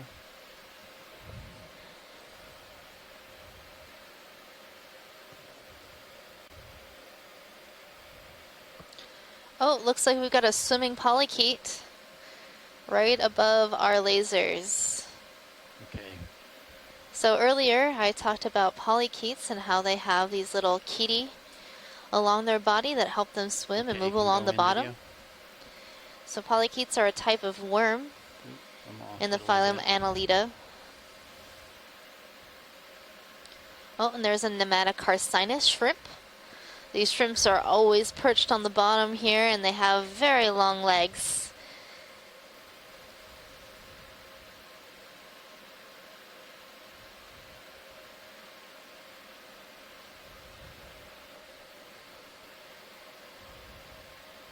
You know, that one's interesting because it looks like it's a different species than the one that we saw before. The coloration is certainly different anyway.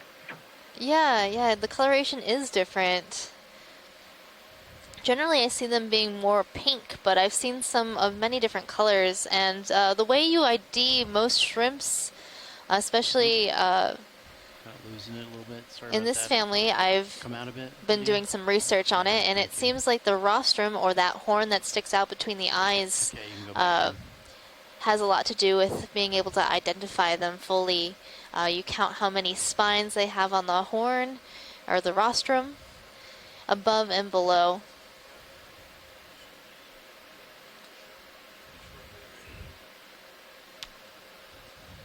So I'm not really sure. I can't see his rostrum. He might be a short rostrum species. And we have the two corals. One But in order to see that, we'd probably have to have a specimen. Other characters for identifying crustaceans include looking at their mouth parts and scales and different spines along the body. Okay, for a zoom. Yep, go ahead. Could we pan down to see if we can see that polychaete that we saw earlier? Sure. Did you have full wide video? He landed on the bottom. I'm not really sure where right now. Oh, there he is. Right down between the lasers. Okay, come on in video.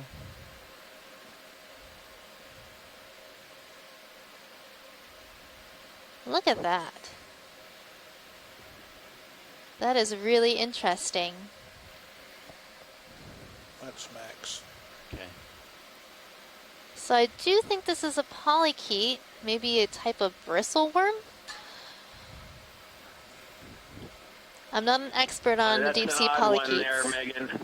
It is really odd. Bizarre. I've never seen them with these really long sort of projections. Have to ask a polychaete expert about this. Polychaetes are notoriously difficult to identify, but this one is a very beautiful specimen.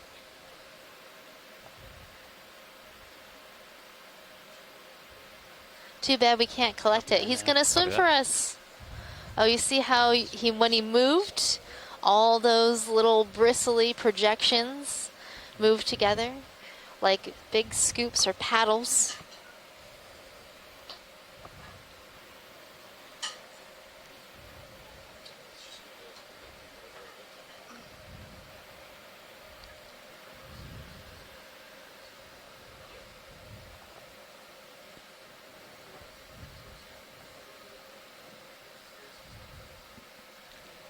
Copy that. Thank you.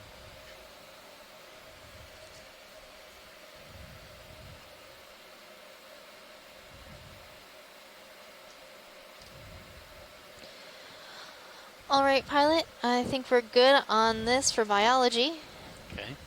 And now John is back from lunch. He's had his fish and chips. Do we want a quick look at that coral watch lead? While we're here before we move on? I've got you at about 7.5. I think you got it. You're not on. Okay. All right. Yeah. Full line video. So, yeah, this is John. I'm getting my switches worked out, but yeah, just got to meet the ship's engineer at lunch, and for the first time, chief engineer, and he's the one that keeps everything running and keeps us operating. So, very important person. Almost as important as the cook. Almost. Almost. So since you've been gone, we started to see some more interesting geology, perhaps some broken pillows, and I was hoping you might be able to help us choose a rock sample coming up. Yeah, well, I think any of these would be suitable, though I was wondering if we'd heard from any of our onshore geologists if they'd want something from this talus slope, since it's all loose and not in place, but they actually look like pretty good rocks that would be representative of this feature. Something is better than nothing in this regard. Well, as long as it's originating from the volcanic activity itself, it has that signature of the surrounding volcanic activity. Yeah. What time did that so, finish, Snaff? I'm inclined to get one next time we set down, since we kind of have a limited dive length today. Thank you. Yep. This is an interesting sea star. Wow. Oh, it might be one of those slime stars. Come in partial video.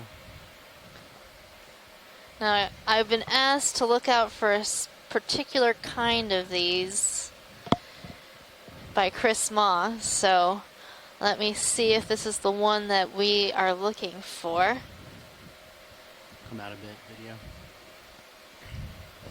Well, actually, is that in terms of sampling? Or? In terms of sampling. So this looks like a Hymenaster. Probably move the ship back just a little bit. Actually, we're probably coming to an end. But no, it's not the one that he wanted. So these guys aren't always the best samples because they are called slime stars for a reason. They can be a little hard to preserve and squishy. But this is not the one that I was asked to look out for. What are those little feathery tentacles at the end? Are those part of the tube feet, actually, or something else? Those are the tube feet, actually. They shoot them out like Spider-Man and his spider webs. Well, he's looking for new places to move, so if we had a time lapse and the time to, video him, they actually move quite a distance across the seafloor, just moving their tube feet along. Actually, I think I can see them moving, even though the ROV is moving. They can haul when they want to.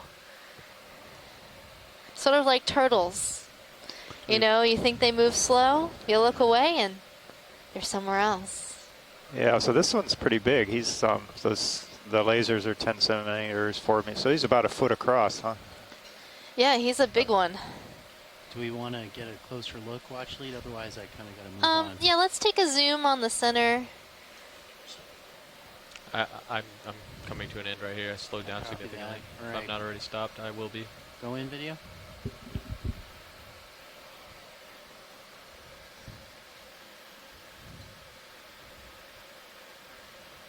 They have a very interesting surface texture. It makes good for some good video clips.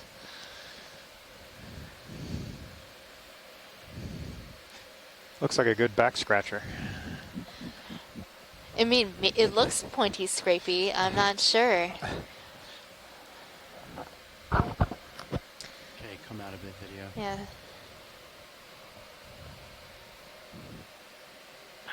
So Megan, this is somewhat similar to that Hymenaster species 1 that's in the guide from last year.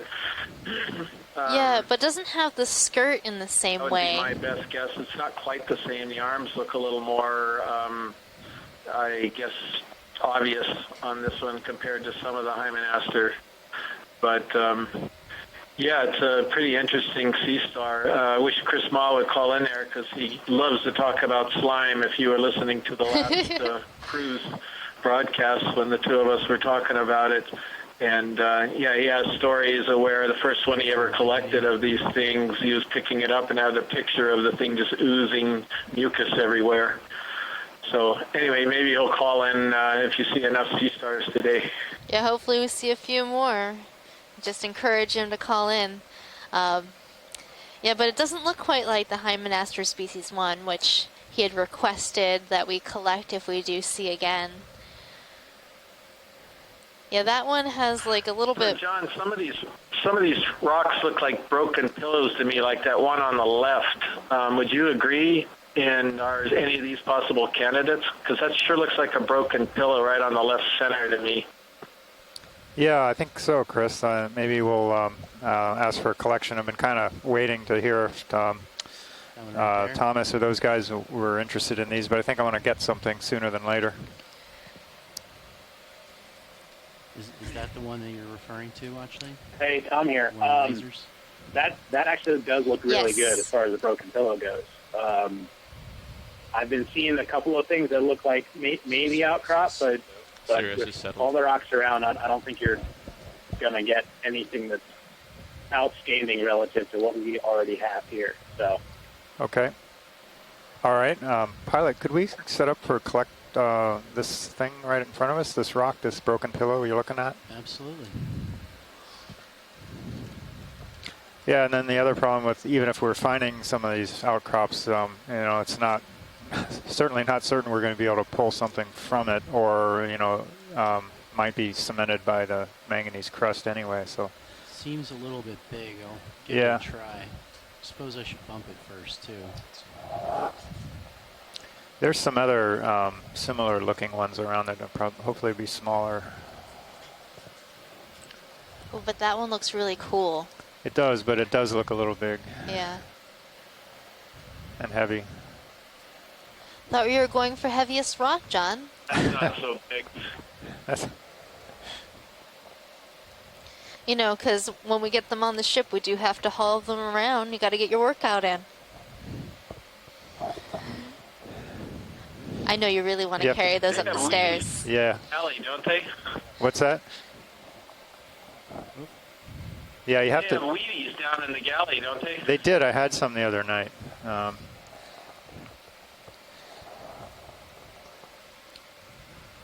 stand by here.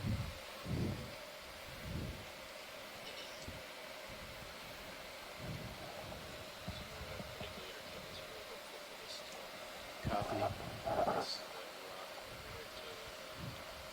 There we go. Thank you, survey.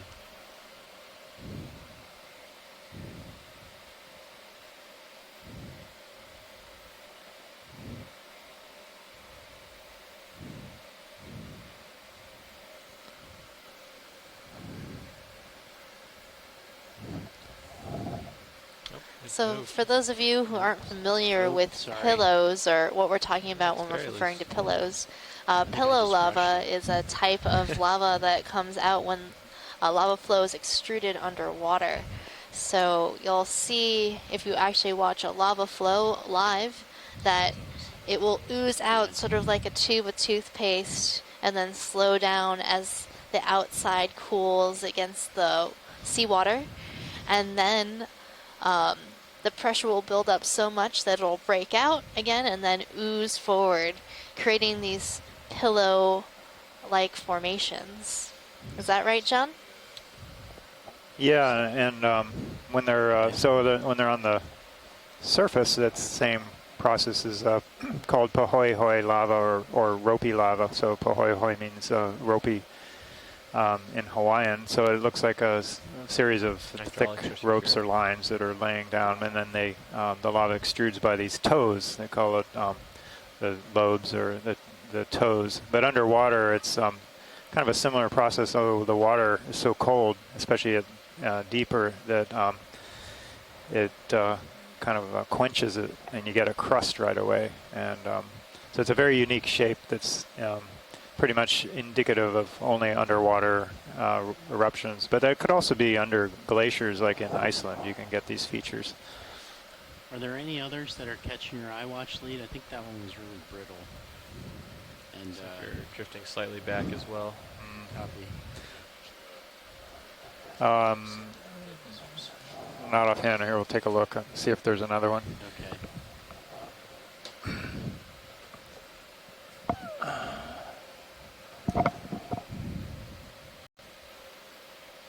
So watch out for some pillow lavas.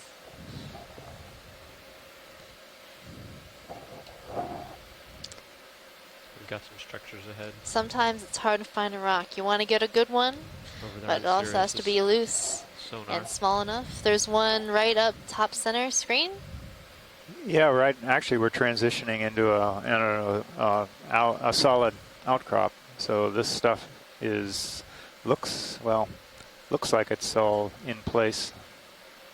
And then we can see the faces of some of these are fractured pillows, they call. So they're basically chopped off, and that would occur from just failure of the piece, or maybe from earthquakes, volcanic tremors or whatever, causing it to shake off, or landslides, things like that. Yeah, I think that one seems like it's kind of in place. You can try and move it a little bit. Yeah. Yeah, if there's anything around here that looks loose, would be good. Okay.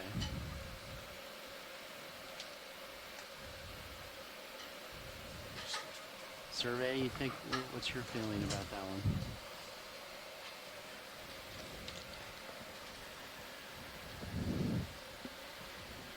It has been changed. Oh, copy. It does look a little cemented though, but you might find some more slope a little bit. You might as well test while you're here, right? Yeah. Be advised on your swing arm, starboard side. Ooh. You're okay right now, but it is getting a little close. I'm backing off on that. It is pretty close. Thank you, co-pilot. All right, let's see if we can find one that's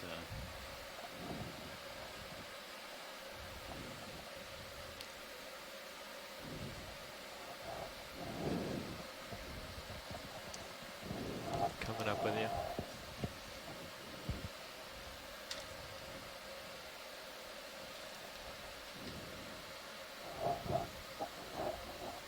any of those things. These are some nice formations, John. Yeah, I was just kind of like admiring the view here. Unfortunately, we're not seeing any of your stuff. Oh, I see one right in the upper left-hand corner. There's a coral. They're in there. You just have to have a good eye. Yeah. That's the problem with some of this collection on the rocks. You're waiting for something that's in place and close, and then you get to the outcrop, and then you can't really get anything out of it. So this formation that the coral is on, is that a pillow lava, an intact one? It looks like pillowed lava that's coated with this manganese crust, and it's pretty thick, it looks like. So it's kind of it's kind of like a chocolate coating, so it kind of distorts the features and smooths them out. I think we're looking at another one of the primnoid corals that we collected from earlier. So earlier in the dive, we made a collection of this unstocked primnoid. We don't really have a better identification than that. We think it might be a new genus. Hopefully Steve Cairns or other experts in the field will be able to get our collection sample and help us identify this new or possibly unknown species. As far as you can go in, video? Nope, we got more. Oh, that'd be great.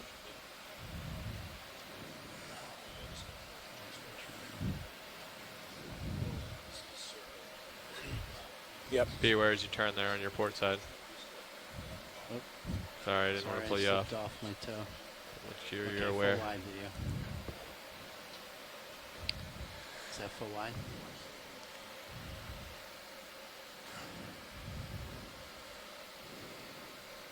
It's a really nice Go ahead, Nav. of it, all right. Brittle. I think that rock broke under the toe.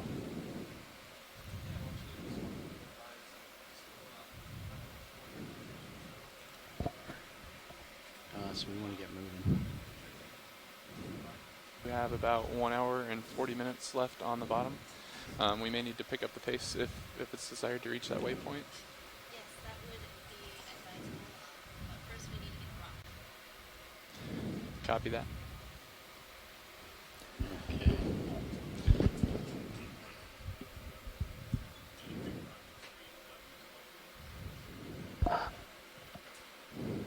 How about any over here? Ooh, what about that one? Okay, for those of you shoreside tuning in, you can check out our video feed 3. Our mapping lead, Mike, has set up his flater mouse and showing the dive track that we're on and our updated position. So thanks, Megan. For those watching on shore, we acquired bottom in the valley in between these two small finer scale features here on top of a larger ridge feature. We have been transiting up this slope, and I figured now as we're getting a rock sample, we're starting to see some different terrain in real time. We've updated our position here where the ROV is, and as you can see, as we've come up towards the west here from this valley, we're getting into an area with some steeper slopes, and those steeper slopes are likely related to these rock outcrops that you're seeing right now. So just wanted to give folks on shore real-time kind of visualization of where the ROV is right now. Pilots, this is Nav. I spoke with Watch Lead and let them know that we'll probably want to pick up the pace shortly, but they do want to go ahead and get a rock sample at some point. Copy that. So we'll do both at the same time. We'll just move while we keep our eyes open for a rock. Sounds good.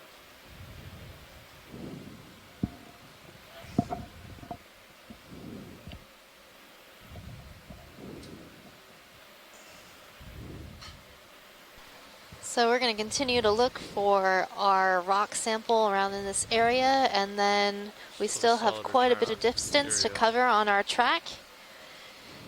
We're going to try to grab something real quick and then head up on our track.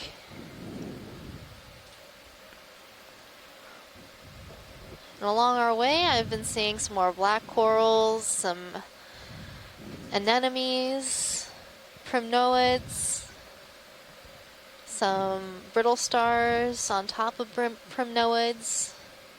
There's a lot to see here. It's not as dense as what we saw yesterday, but this is a deeper community, and like Scott was saying at the beginning of our dive, that at these depths there is less food than at shallower depths, and so we tend to see smaller colonies and fewer. But this part of the seamount, these outcrops are more of what, more solid and more stable. So I think earlier when Casey and I were talking about this, we were on the kind of the rubble talus slope, and we weren't seeing much biology, at least not of the corals. Now we're seeing more of that. This part of the plank is probably more intact. Ooh, wow, there's a really beautiful colony up on the upper right hand, or left hand. Okay. Left. I got my left and right all mixed up.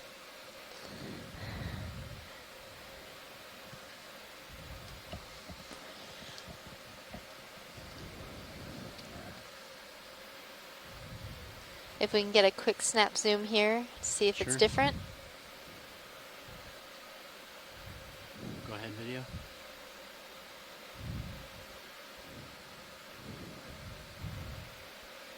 So this looks like a primnoid coral, perhaps in the genus Narella. I'm gonna have to get a little closer.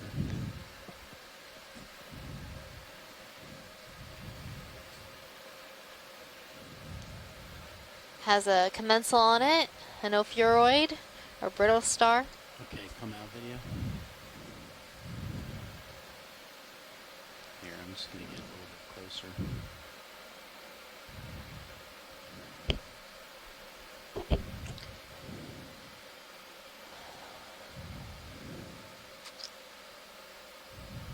All right, well, I'm not really seeing any loose rocks over here.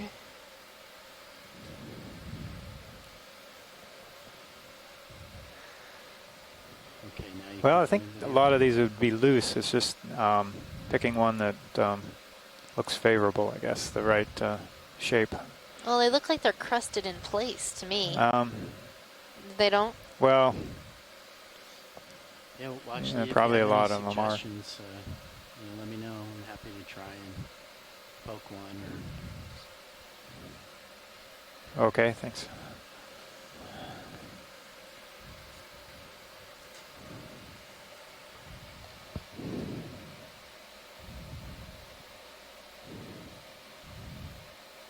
Okay, come out video.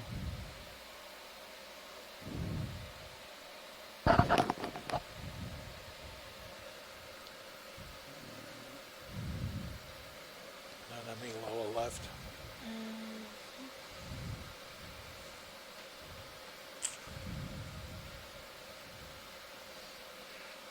Well, for those of you just joining us on shore, this is your biology lead, Megan Putz, and I'm joined here by my colleague, John Smith, your geology lead.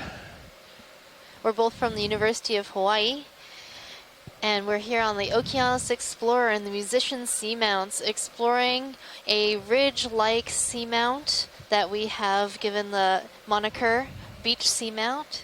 We've came up with that name. Aimee Beach was a female composer in the early 20th century. Since all of our previous seamounts in the seamount chain have been named after male composers, we thought we'd add a female into the mix.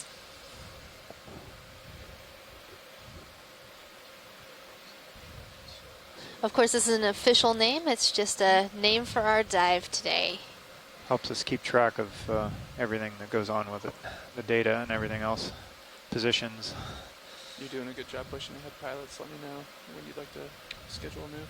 I currently have you at 30 degrees. I'm seeing some more broken pillows coming up, but these look really big. Get a move in, it'd be okay. Works for me. I'm still facing 270. Oh yeah, I'm way out in front of you. There does appear to be something. So right now we're trying to push up slope to the summit of this seamount. I'm seeing an Iridogorgia right down on one of those main features at the bottom middle of the screen. Iridogorgia is a type of chrysogorgid coral that spirals. No more than 20, I would say. 15 or 20. You can go half if you want, or keep it at 20 meters. I'm showing it at about 35, 33 meters away, so Copy either that. 15 or 20. Okay, I'll get that underway. Oh, so we're trying to get to that feature? We're just trying to make upslope, but we just want to be aware there is one and we want to check it out before we copy. Just to confirm, we'll move at the same speed, same bearing, 270 bearing, 0.2 knots. That works for me. So our goal right now is to locate a rock sample. Our rock samples will help us identify the origin of this seamount and how old it is. So how will we do that, John? How will we identify? What sort of tests can we do? So there's a number of things they can. One of the typical things they Hi, we'd like to you cut these rocks up, grind them up, and do various geochemical tests to determine what minerals and what percentages make up the rock. And knowing that, you can compare it to what you already know about, say, the Hawaiian chain or the mid-ocean ridge system or the underlying seafloor. And then also very important, as Megan mentioned, the dating. So you can use isotopic methods of a variety of types depending on the date you suspect the feature of the rocks to be, and you can get an absolute date for those. And that helps place it in the timeline of events, geologic events.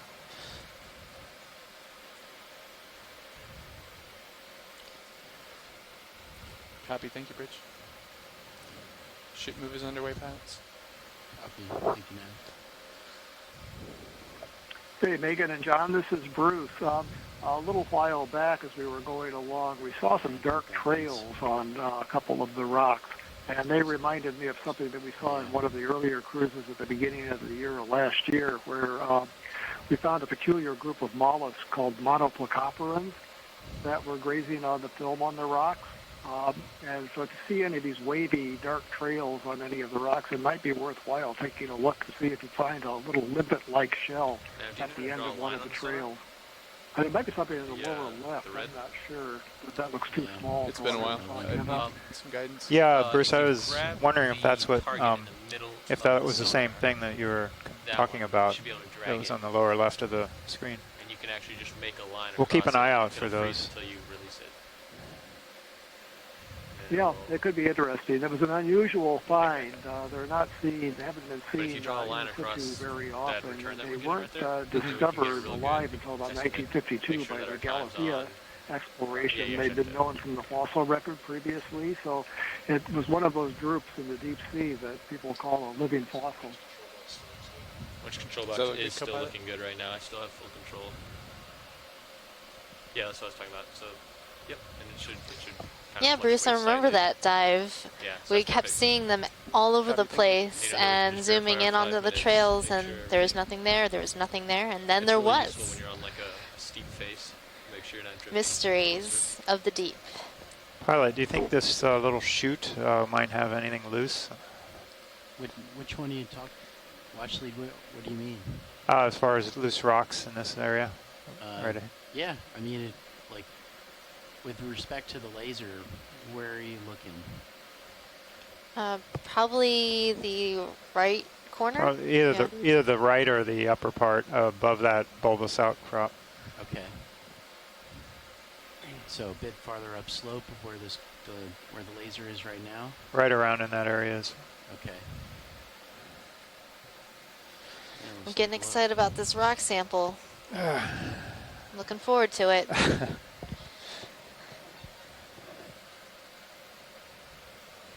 So my goal here is to get the geologist excited about biology. And John, your job is to get me excited about geology. All right. It's on.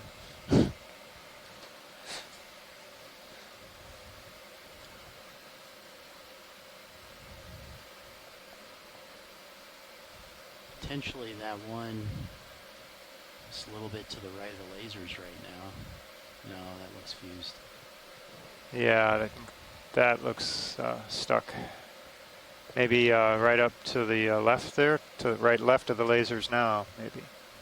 A little bit up, right in the center. The one... right there? Either that one or two down. Well, okay, now one of those two or three maybe. Oh, okay, yeah. Oh, that one right there. Possibly. Tether's looking good. There's a nice big broken pillow, but we won't be able to collect that. Right up by that black coral. Oh, yeah, no. It's like, oh, it's so beautiful. Too big. Too big, too stuck. Let me just take a look to the left and right real quick.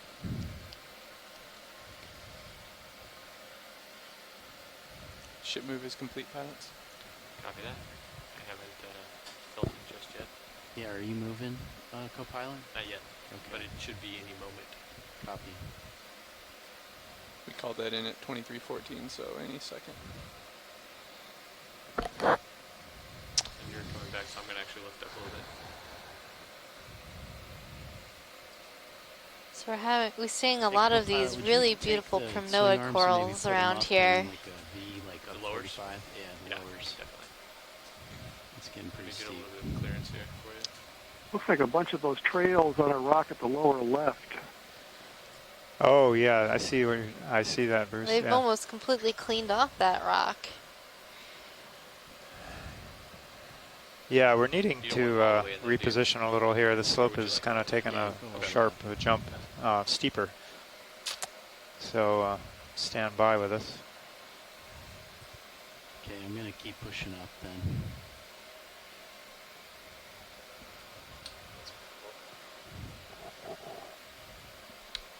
lowers are stowed. Your uppers are still out, however. Copy. So 270 is how we're moving? I am still facing at That's correct, 270. Okay. And I am moving. Copy.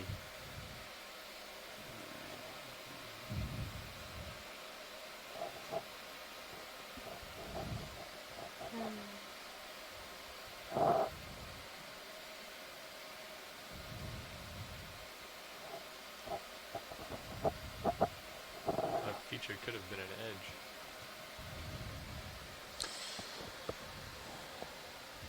Oh, there's some neat corals. Maybe a stock sponge. Or is it Outer What's Gorgia? this thing to the right?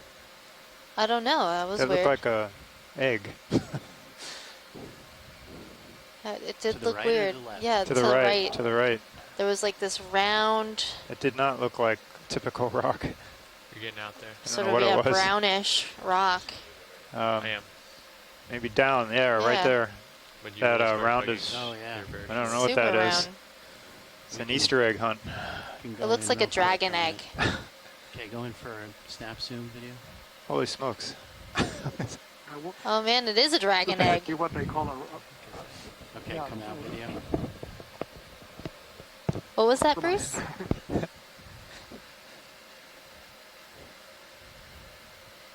It's a Okay, giant squid egg. So, could this be an urchin? I'm not sure. An A regular urchin? An I urchin? was looking down when you zoomed in on it, and then they zoomed out. Well, it looked or like is that a rock. I'm fairly certain that it was some sort of geology. Not sure if it was originating in that location. Probably not. It was very rounded. Right. That was a little local. And there. the coloration Hill. was different than the surrounding rock. All right, I we're am seeing clear some on loose my rocks sonar, around in so here. If you want to continue in this direction, I'm good for another move as well. Yeah, I think we need to get, if we're seeing anything Should loose, we proceed at 20 Yeah, meters? This would be a good I think spot to if look. you want to do Yeah. it, Time. we'll do get 20, something do from in 20, here yeah. just so we have something in the bag. let's see, how far are you right now? We should still be. Well, yeah, you moving. should be clear for. 30, So it's interesting we have another contact from the wall outcrop to back to kind of a rubbly talus sedimented slope again. Until probably 22. Well, he's right. You're stretched out pretty far, so 30 meters is clear. What about this one that's almost centered up right under the lasers? Watch lead. One of these two. Yeah. All right. All right, let's take a look at those. All right, here we go. Co-pilot nav, should I go ahead and put in that move or? No. No. You don't. Getting never some mind. rocks. Oh, yeah, you can move closer. Okay. Yeah. You're tugging me too. You got to come back. All right. Yeah, get that move in. Sorry. Okay. Might want to Bridge ROV nav. center up too. Okay. All right, Yes, we're we'd gonna like have to wait put a in another couple ship minutes move, the while same I ship lead move as them last on the time, end of my please. leash. Would be 20 meters, bearing 270. Roger At that. 0.2 knots, please. All right, for the shore side gang, the pilot has informed us we're kind of at the end of our tether on That is correct. with the ROV and the Sirius, the upper I'll have you. upper vehicle. And it'll give you some tether. So we're going to have to just be patient with us. Survey?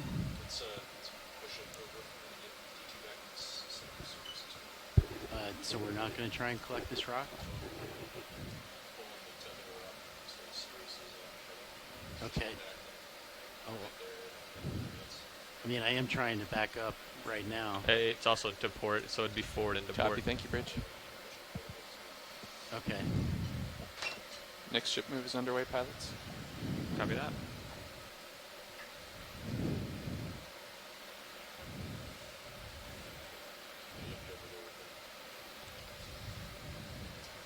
Okay, Okay, I'll just kind of wait here until we move a little bit. Well, if we're just going to hang out in this area, there were some really interesting corals behind us. Okay. And this is actually giving us a nice view of the contact or the transition between two different types of geology, and it's actually nice little boundary of sediment in between. So we're going from this kind of intact lava flow, mostly intact on the right, and we're kind of losing the look from the cobbly or talus cobble gentle slope to the left. We're doing better. We put in a few ship moves now as of late, so I'll get an updated estimate once we start moving again. So when you say talus, what do you mean, John? So the talus is broken rock, basically talus, or it's also called scree, as I mentioned earlier, and it's can originate from solid wall, massive lavas, or this type of pillows. And when you see it broken from pillows, it's often looks like wedges, kind of like watermelon wedges when you cut one open, and we call that prismatic talus when you can see those wedges or those kind of a blocky look, and they kind of might look like triangular when they come out. They get a little muted with the manganese crust, though, so it gets a little hard to discern them in a feature like this. Oh, look at that view. You can see like the whole hillside. Right, yeah, that's pretty neat. The water's definitely clear, and they've got a lot of good light on the D2 and Sirius, so you don't always get a view like this from these vehicles, so it's pretty nice geologically speaking. Not so much biology for biology, but What? What? What? We're like, oh, it's not so great for the biology. I'm tilting well, down. you can't see it, that's what I meant. 7.5 now. I saw some stuff. To move at all, co-pilot? But it is nice to have a really high view. We have a great high definition camera on our ROV that allows us to do those amazing zooms looking at the singular polyps on every coral, and then we can also get these great panoramic views looking at the full extent of the geology. Now if you switch to the second view on your web browser at home, that would be camera 2. You can see what the Sirius ROV is seeing from above looking down at the D2, and in many cases you can see a lot of the different morphology of the area that we're looking at from that view. Start moving, co-pilot, so we can There's some beautiful corals up on this slope. They can be primnoids, isidids, chrysogorgids. Go ahead, Bridge. Yeah, so we're seeing quite a few here on this kind of the break point of this Ship move is ridge or slope. I'd expect you start feeling right on the top. In another minute or so. And then down to the side on the right.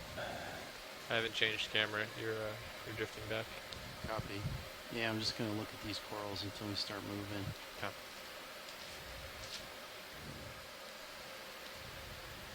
Now, a lot of these corals tend to look very similar to one another before we zoom in, but once you zoom in and get a nice view of the polyps, then you can really tell the difference. So for our bamboo corals, those isidid corals, you can see the different nodes and internodes between the portions of the skeleton. For primnoids, we're looking for body scales on the polyps, so those are like little scales along the body of that polyp, giving it a rough appearance.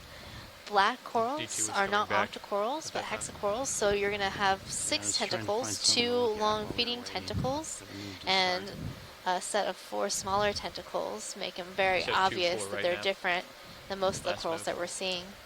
That's correct. Okay, yeah, I expect them. Is that the lights video? It's pretty hot.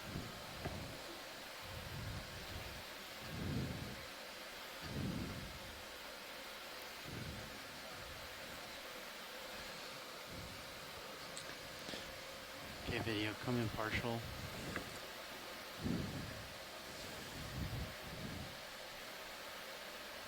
I think I see some more of those trails on the rock. Well, maybe, no, maybe not. I was going to say on the rock behind the coral, but I guess not. Okay, That was an artifact. I think of the it's, lighting. yeah, it looks like a crack. Yeah. Copy that. Oh yeah, there is some trails on the back. It was being blocked by this Crinoid. Okay, full So I wide think video. this coral might be in the genus Norella. Okay, watch leads, we're starting to move again, so I'm going to go and try and set up to grab that rock for you. Awesome, thank you, Pilot. So Roger, Pilot, thanks. we're about ready to move on and find our rock sample. Woohoo! Woohoo! Back to the rocks. Done with the corals.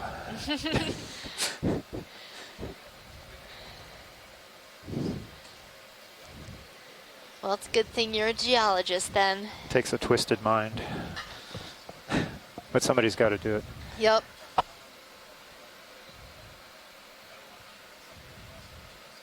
What about one of these right in front of us?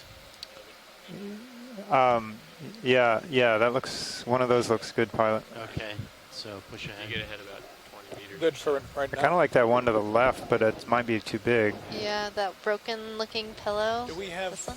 multi-viewer on buttons, Okay. the inputs? Well, Yeah, actually, that broken pillow to the left looks pretty good. Yeah, that's what we were thinking. We'll see if we can get that. well, actually Or- I have to push forward a little bit because of that move we just put in is going to put me a little bit ahead. It's going to put me back where we were. Okay. Roger. Yeah, there on shore we're kind of having to maneuver a bit to reposition. So for those of you who don't know our system very well, we have 3 moving parts. Okay. All of us have to work together haven't changed to camera yet. move the ship, the Sirius, and the Deep Discoverer. You're starting in to sort head of this underwater dance. Okay. So the ship will move, and we are tethered to the Sirius, and then the So I've Sirius got will this move, big and then hill the over to my D2 left. will move, Yeah, which is it's- tethered to the Sirius. So you're going to be off. Yeah, You're so gonna I've tilt up, given roll it. the analogy Well, in the maybe we past can just- to be, it's like We can move the ship back. That's if totally you were fine. walking We'll just your grab dog I can grab this in a city of skyscrapers with on a leash that was 50 feet long, and then you were harnessed to a helicopter that was flying about half a mile overhead, and you were all trying to navigate down the road while your dog is running around looking at all kinds of sniffing things, and you're the one holding the leash and strapped to the helicopter. So it's quite a dance. You can imagine it's a little. You can't just move when you want to and where you want to. You can't just turn around. So it takes a while to coordinate everything. A lot of experience too. But then we're not going to be in the base where those rocks Got are. some beautiful corals in this area. More primnoids, a black coral.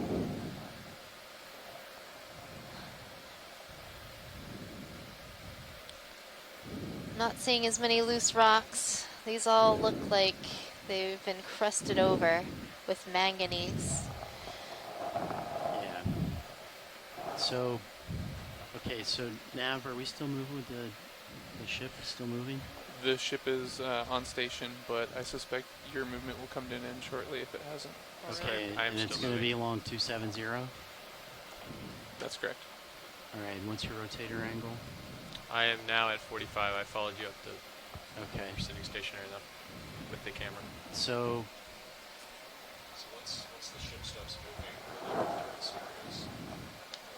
So John, can you Okay. tell us a little bit about manganese All right, I'm crust? gonna Like, cheat how and does it kinda form? stay What's it doing here? over to the right of So Sirius's it, view until we can do that. It basically think precipitates you're- out of the you're, seawater, so it basically Your ROVs should stop moving shortly. undissolves, comes out and then crusts the rocks or that are at these depths in these locations, and it's composed of a lot of different minerals, rare earth elements.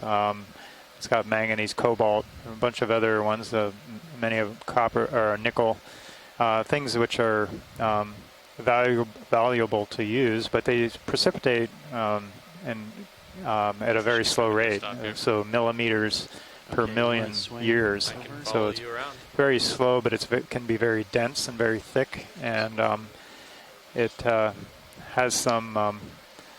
It also forms nodules on the deep sea floor, and abyssal sea floor in certain places that are kind of round, little round rocks that sit on flat ocean floor at like 5,000 meters water depth, or 3.5 miles or so.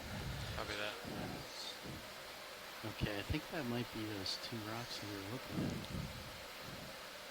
Yeah, I'm now looking at 325. Copy. So John, is that coral up in the center upper left? Is that something we've seen already today? I'm trying to figure out if that's different or not. Yeah, I think it's from NOAA, probably a Norella. We zoomed in on a couple. Looks like we got plenty of tether.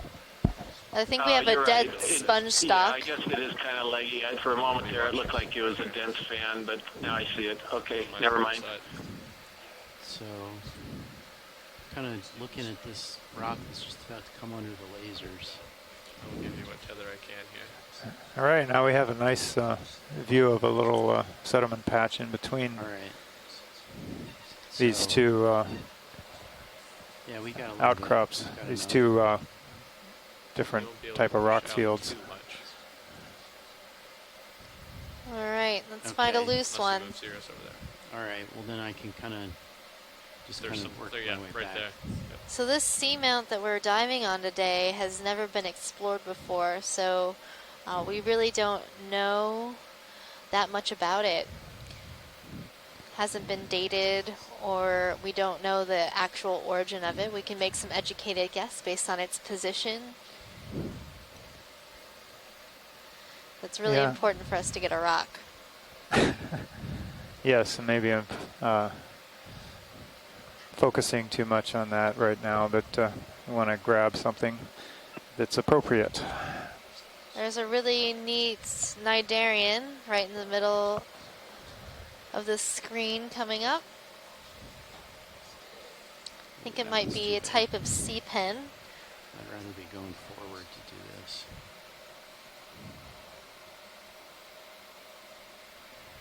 Well, if you'd like, we can move me 10 meters if you want to hop. Look.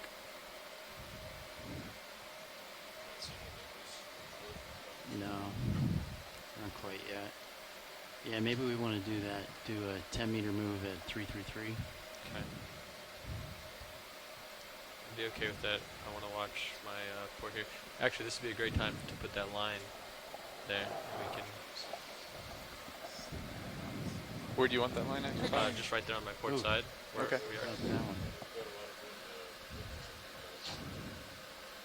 What about this one? No? Say again, Watchley? There in the lower left-hand corner, there was a rock. Tilting down. I don't know if it's loose. I'm just. Don't know, hard to say. It's hard to say. Oh, the small one that's kind of coming under the lasers. Right? Yeah. Yeah. Right. That's 10. There's a couple down here near the bottom middle. Are those too small? Yeah, near the bigger bulbous one. That's a couple there too, similar size. Yeah, is that large enough? I don't know, a little on the small side, but yeah, it kind of looks like it might be a little fixed too. It's 11 o'clock from the lasers. Ah, okay. Yeah, just past the coral. Yeah, that looks really big, doesn't it? that big. Looks pretty good. Go ahead, Nav. Yeah. Just an update. We are looking less likely that we'll hit the waypoint unless we pick up our pace here shortly. Yeah, I figured as much. Well, let's just do the best we can after we collect a rock. Copy that. Sounds good. Thanks. Yep.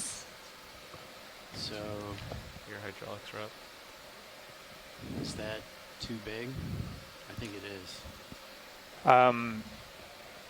That looks a little big, but Will it fit in the box? I don't know, 10 centimeters, 20. Yeah, 10 centimeters, probably about this Let's poke it. wide. Yeah, if it moves. Okay. Okay. Yeah, it's like about that. About 25 centimeters. I mean, I'll have to do some interesting photography of it, but you know, I'm good with that. We'll put it on the floor again. Yep, put it on the floor. Right, Get a taller person on board to take a picture of it. We'll get Mike to take the picture. Yeah, if you want to use there you go. Human copy stand. Yeah, our watch lead Mike is very tall. All right, I'm just going to sit down here. He has to wear a safety helmet indoors just so he doesn't hit his head on the I think overhead. there's something underneath me. I can't really. Okay.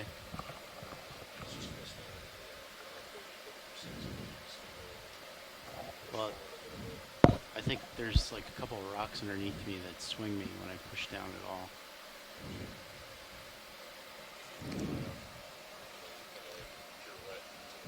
Yeah, that's what I was working on. Well, right at the bottom of the screen, we're seeing what I think is a sea pen.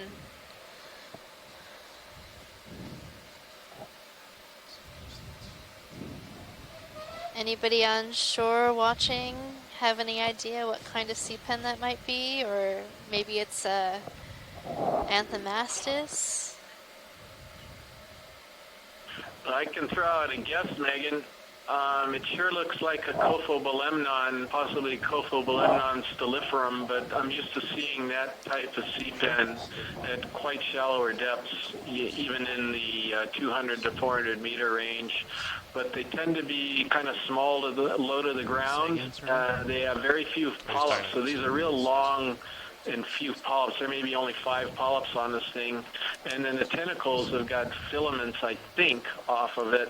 And those are all kind of characteristic of Cophobelemnon styliferum, but I can't imagine the same species being at 3,000 meters and also being at 300 meters. So it's no doubt something else, but it could be in that genus. Okay, thank you, Chris. So that was Chris Kelly at the University of Hawaii, letting us know a little bit about some sea pens. So, Chris, while we're waiting for this, what would restrict it from being at those two extreme depths? Is it just that it couldn't migrate that far, or is it because of the pressure, temperature, salinity, oxygen? Just doesn't happen, or? Would you like it on the arm or on the rock first? On the arm and the rock. I think it's the environmental. So, 2 to 400 meters down, you're looking at somewhere around 15 degrees centigrade, I would guess, just ballpark. And down here, what is it, 2 degrees, 1.5 degrees centigrade? Yeah, 1.5. Sure, there's actually light. Between 200 to 400 meters, there's no light here. And, all of these factors come into play, but at least in my experience, you rarely have animals that are up in the hundreds of meters being able to survive down in the thousands of meters. All right, thanks. Makes sense. Oh, it's loose. Let's get this guy. I don't know. Oh, we disturbed a little pneumatic car sinus. 7, so I'll go to 3.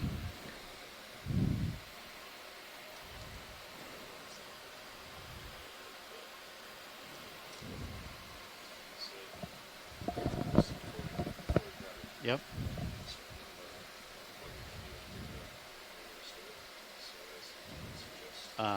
Opening up the port rock box. I think I'll put it port. Leave it in the starboard.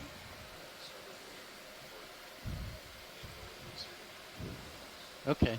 I can do that. Yeah, would you go ahead and do that? Well, you want me to wait till you pick it up, and then I'll move it in, and then you can put it in? Yeah, that sounds good. Okay.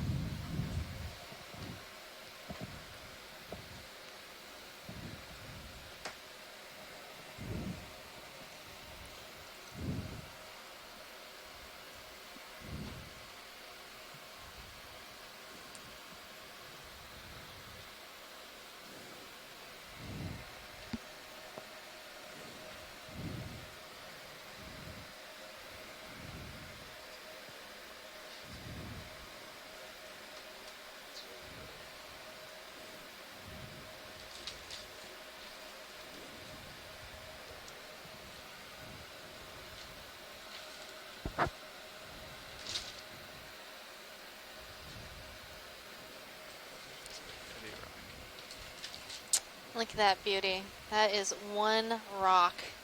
Did you tilt up on the Zeus? That is a beauty, and I'm a biologist, but that is one beautiful rock. Yeah, definitely, Chris, definitely. John might convert us one day. Maybe not. I doubt it. You may have a little platerized sponge on it, too, or possibly some nigerians. You got some really good possible commensals as well if you could get a zoom in. Okay, I'm coming out for my inboard. If it's stable pilot, could we zoom? We're not. Okay, yeah, we can zoom.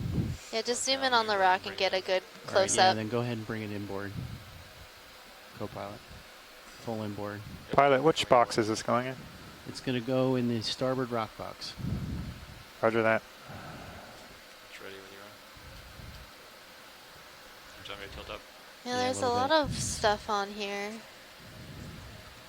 Hopefully it'll stay attached for the ride up to the surface. Sometimes some of these small little guys will fall off, but you know, you never know. It looks like we might have a little cladorizid out on the left side.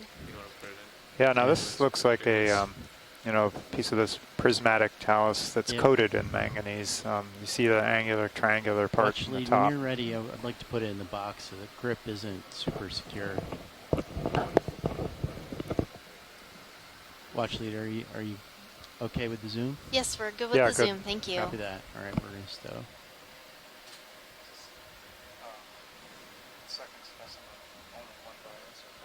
Only one bio so far. So this is our second specimen that we've collected. Ooh, there's a primnoid on the other side too. Bonus. Bonus. Bonus goo. If it happens to be the same one we collected earlier, we'll have a second type specimen to compare it to. Now, if they, on video 3, if they have the quad on, you can see the rock going into the box and a few other views.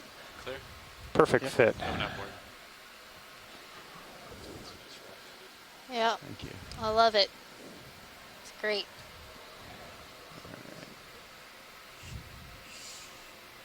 Put the jaw over it. Good job. Hold it in place. Okay, I'm securing the hydraulics in the craft. Secure? Secured, pilot? Yep. Nice Hydraulic job, secure. pilots.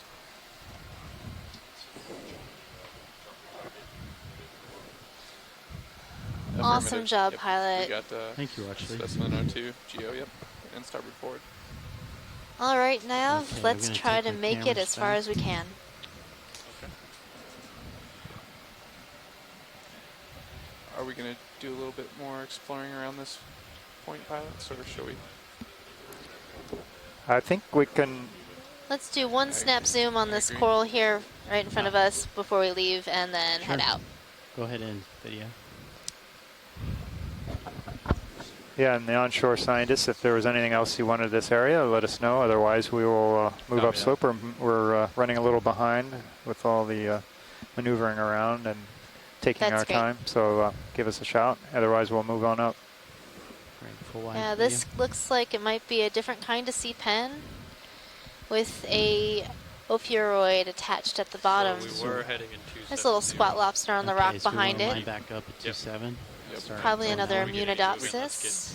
Maybe a younger one, a smaller one. I can see he's The one we guarded. saw earlier while you were at lunch was like So I'm going to come edible. up and then start Yeah, going along wow. 70. I missed him. I was eating the fish and I chips. will come up and follow you around. I guess he's guarding his manganese. He Yeah. knows how valuable it is.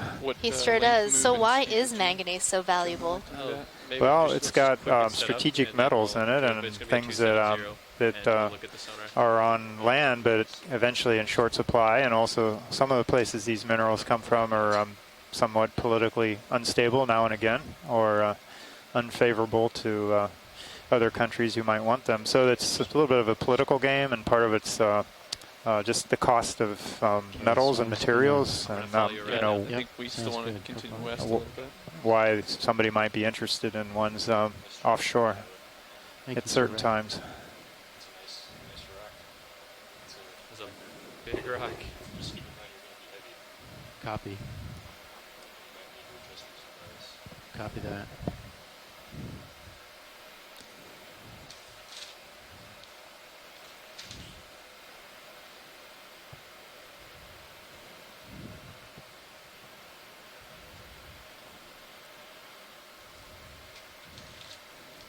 Yeah, let me push out and then I'll... Okay. I'm gonna hold off and wait for you.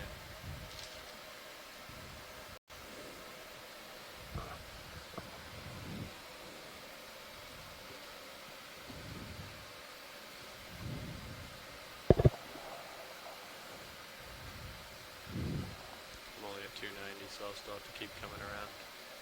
Okay. And oh, we have Oh, a fish. yay, a fish. All right. I'm thinking grenadier or rat tail. You're on, Bruce. Commercial video. That's different from yesterday. Oh, yeah. It is different. For some reason, the name Squaligatus comes to my mind. Hopefully Bruce will chime in anytime. And until then, I'm going to look at my animal guide.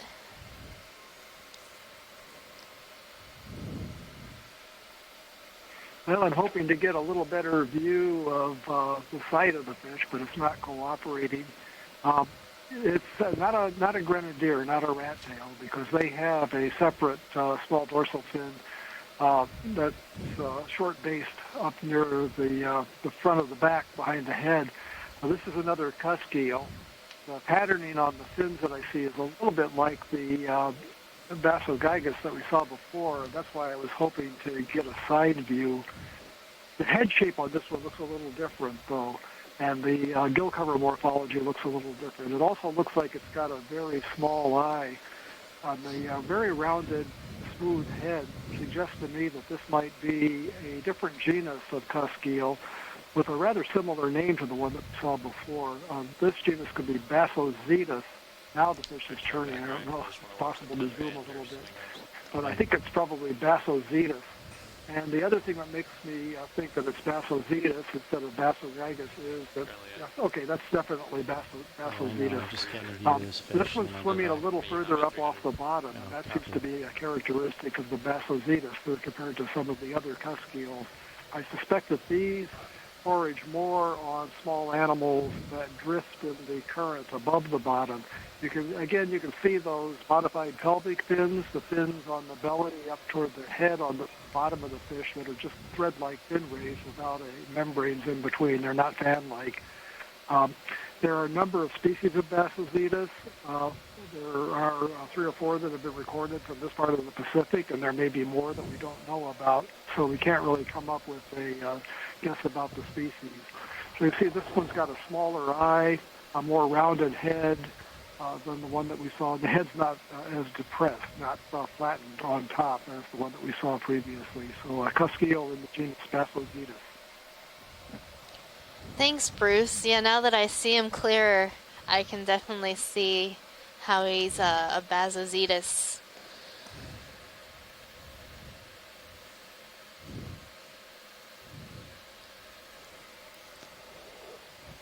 All right, I think we have a good ID, and so we can move on. Thanks pilots, and thanks video. Ready to coordinate a ship move, pilots? Not just yet. I don't want to move just yet until he gets out a little bit. Copy that. So you might see another fish. Oh yeah, well, it's 45 down. I think I still we're got to probably turn okay though. to put one in. We're not lined up for a move. To see how we have to go this way.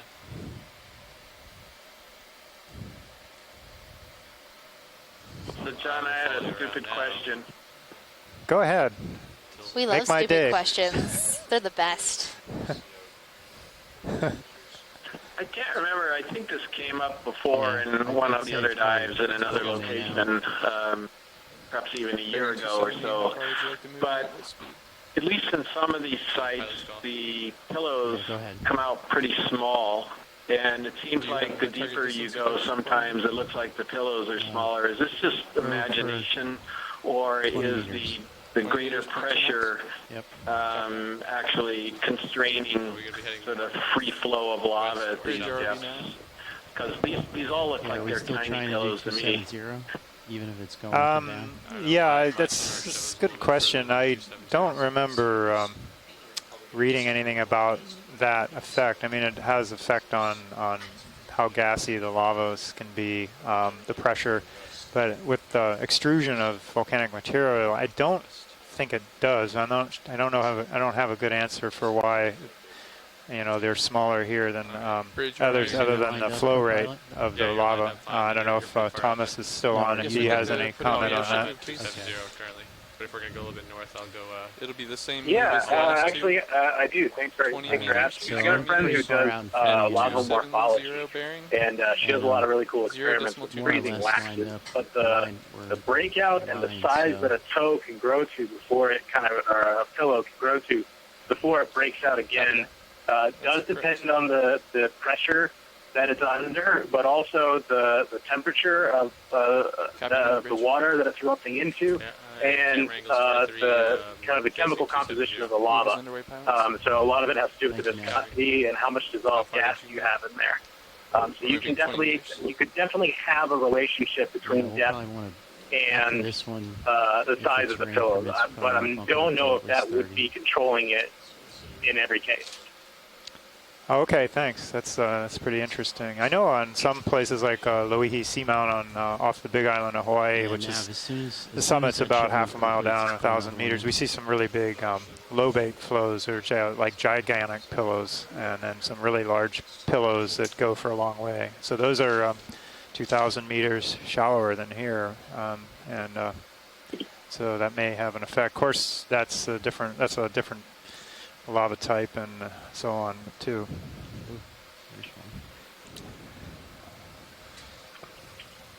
Pilot, I think I see a sponge in the upper left hand. We just panned away from it. Okay. Let me get it. Copy that. You see it now, actually? Not quite yet. Still farther to the left? I see it. It's right in the middle, but just pan up a little bit. Oh, okay. I see. It's kind of a little bit round, in the distance. Is that too far? We'll see. I'm a little bit ahead of Sirius right now, but we'll see how it works out. For a moment, I thought you were teasing me, Megan, but now I see it. I would never tease you about a sponge, Chris.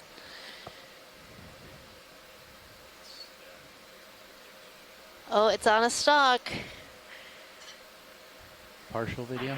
Which means it's what? Oh, it's got a very thin stalk. Oh, this is really interesting. Has a really large osculum, or that opening at the top. And there's an urchin next to it. I think it's a type of a Spitadiadema. Or Spitadiadematity. Those have really long spines. But so Megan, this is not the sponge I thought it was going to turn out to be. No, it's not the sponge I thought it was either. A different one. I thought it was going to be another hyalinomatid. Yeah, it's not a hyalinomatid. There's a sea spider. In fact, it's possible. I got to go look at the guy too. It's possible this is Amphidicella or. Is it Crateromorpha? I was thinking Crateromorpha. Right now. Again, these are stalk slab sponges. It's got an extremely narrow stalk. You can barely see it. It's supporting quite a large sort of ball of tissue right on the top. The very large opening. Yeah, I'm going to do a little homework here and see if I can narrow it down a little bit, other than quite possibly Crateromorpha. So are these Crateromorpha relatively well known, or would it be a possible collection? Collected 2 Crateromorpha over the past 3 years here. So That's correct. So I would expect the let me Eagles to just start take a moving look, around if we here. can hold just for a second. Let me take a look and see if I can refresh my memory of what the Crateromorpha looked like that we selected. Okay. Yes, please.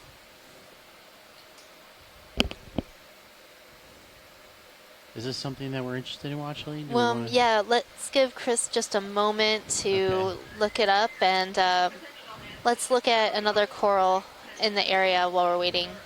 Okay. A couple to the left here. Yeah, maybe the one behind the big spiral.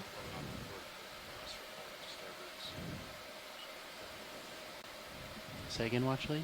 The one that's behind the spiral, the Iridogorgia. There's like a branched coral. The candelabra. A candelabra looking one. Yeah, Megan, I forgot that we collected Crateromorpha last year, not 2015, so it's not in the current guide. Copy, Bridge. Thank you. But let's go ahead and pass on this, I think, and maybe we'll see another one. And I don't have the current guide photos right in front of me at the moment. Okay. Yeah, I was looking at the guide, the new one, and there are two pictures of Crateromorpha. One that has a more flat-topped osculum that's narrower, and then one that is more cup-shaped. And this one looks sort of halfway between those two morphologies. So we're going to take a look at this candelabra-looking coral here, probably a primnoid. Wow, talk about living on the edge. Look at that, he's attached right to the edge of that outcrop. Yeah, but if we leaning over. Yeah, if we collected a Crateromorpha recently, maybe we pass. Maybe collect. Yeah, I know we've got. Okay, Watchley, we're going to do a pilot change here real quick. Last year, I'm pretty sure. Roger that. So, yeah, I would perhaps pass on this one. But thanks anyway for thinking of that. Okay, I'm always thinking about you, Chris. One thing about these fans that he's settling in to zoom in on, if you've noticed, they all seem to be oriented in the same direction, which is pretty common in areas where there's current flow, regular current flow, and consistent current flow. So we sort of think that some of these fan-shaped gorgonians could actually serve as sort of biological ADCPs, giving us an idea of the prevailing current direction down here, because they're going to grow in the most efficient direction to intercept things in the current. And I'm not really sure what direction that is, but when it gets closer and settles in on a heading, then maybe we could figure out, and it would give you an idea of what the prevailing current direction is at this depth. Co-pilot Nav, you've got some harder turns coming up. Got that. So looking at the ADCP screen right now, it looks like the prevailing current is to the northeast. Co-pilot, navigator, pilot. Do you feel any current? I heard the scientist talking about it, Sean. Yeah, I heard it was supposed to be pretty strong right now. Oh wow, look at this. There are coral everywhere on this little outcrop. So oftentimes when we see outcrops like this, there is high density coral communities on them. That's because as the current runs across these outcrops or pinnacles, ridges, the current accelerates, and that brings more food to the animals. And you can see around, surrounding all the rubble, the talus, that there's not much there. So that kind of is a nice picture of what we've been talking about, the unstable parts and more intact slope or flank. It's better for the corals longer term. Yeah, I'm not. Well, we're running low on dive time. Is there any interest in grabbing rock really here quick, just to have a secondary sample? Yeah, I would like to get another one before we leave. Yes, science, if you see a rock that sticks out, just let me know. Maybe this one that's right to the left of the lasers? It's a little big. Is that too big? I just saw that shape. Yeah, the shape is good, but the size is a little big. Okay. Yeah, he might be a little large for us. I think pretty much anything in this area is going to be pretty good because it's all from the same source. But copy that. There's another broken pillow again to Yeah, the that's left. That's the same size. I'm just getting too excited about these racks right I like now. the way she's thinking, though. I'm like, oh, I found one that's the shape and Well, Nolan said he'd carry it in Yeah, the chat room. Yeah, we'll have Nolan. He's the intern, right? We'll have it. Make him appreciate those data So points what about all the dead better. center? Yeah, that might be good. So that one? Yeah, let's give it a poke. Copy that. Nav, which rock boxes do we have open right now? Looks like big one in the starboard and there's nothing in the port. That's correct. Yeah, we have specimen number 2 in the starboard forward rock box. Okay, excellent.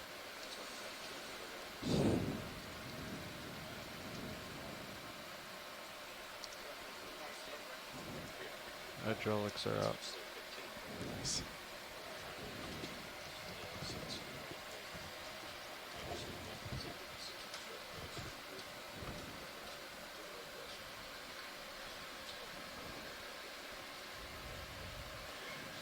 Just to give you pilots a heads up, we have about 40 minutes left of bottom time. 40 minutes, aye. All right, for those of you on shore, if you can't hear the pilots, we have about 40 minutes left on Copy bottom. that, sure thing.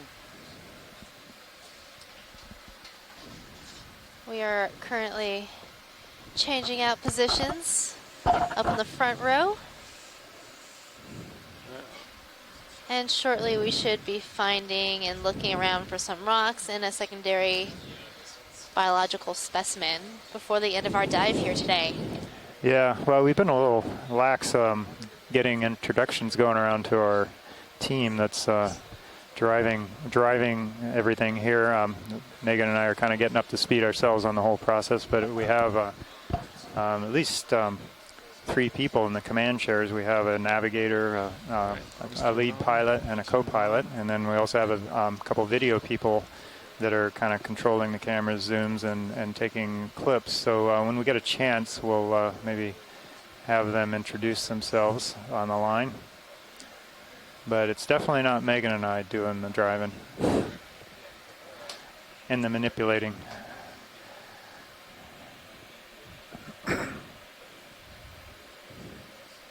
It's loose. How's that, Washer? Yeah, I think. Yeah, let's grab it and take a look at it. All right.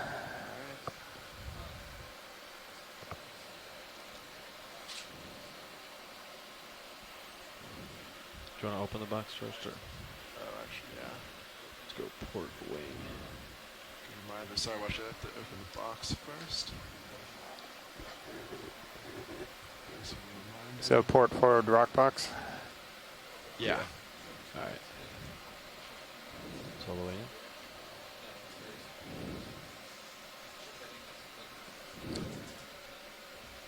And for some reason I really like watching the lid open. It's like, that's some skill right there. I would think I would have a really difficult time trying to manipulate an arm on a vehicle in the middle of the ocean. Of course, I was terrible at that claw game, so. Oh, yeah, well, that's kind of rigged from what I've heard. Yeah, this is like the fancy schmancy claw game of ultimate. The ultimate claw game.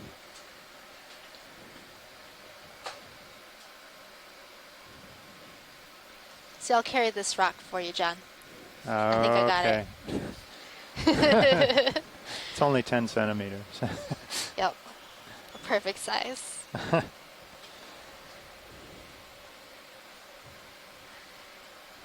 And while we're sitting here enjoying the geology, there's also a nice coral up in the left-hand corner. I think it might be a bamboo coral, and making that identification based on the fleshiness of the polyps that we're seeing.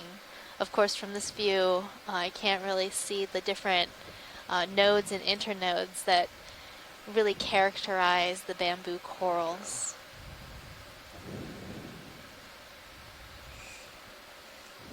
Video, do a quick view. Come on in. So right now we're going to take a nice zoom of this rock sample.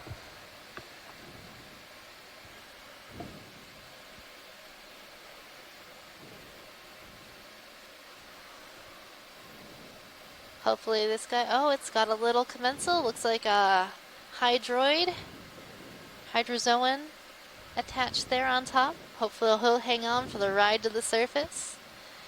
Yeah, it looks like a nice angular piece, kind of out of a, probably out of this pillowed outcrop, of course. Happy with that video? Happy? Yeah. Great. Stick it in the box.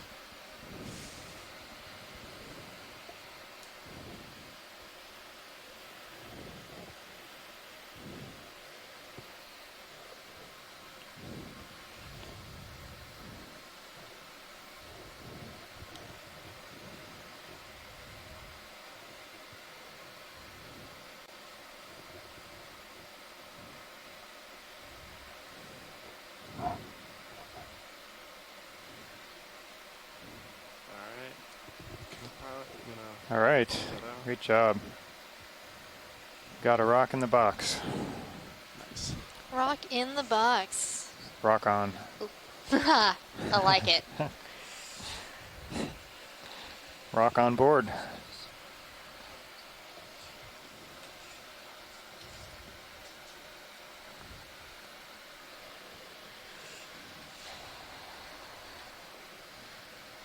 Thank you, Pilot, for that amazing collection. Not a problem. So next we're going to be looking for some black corals to zoom into and zooming into some fans. Black coral copy.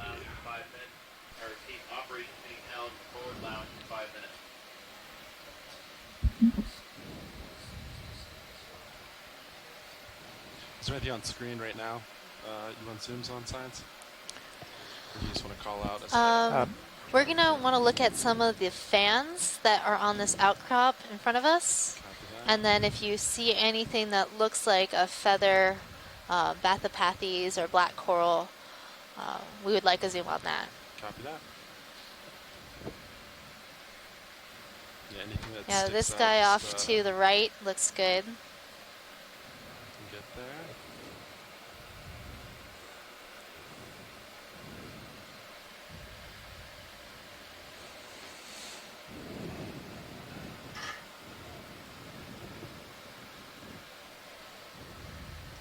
Biddy, you want to come on in?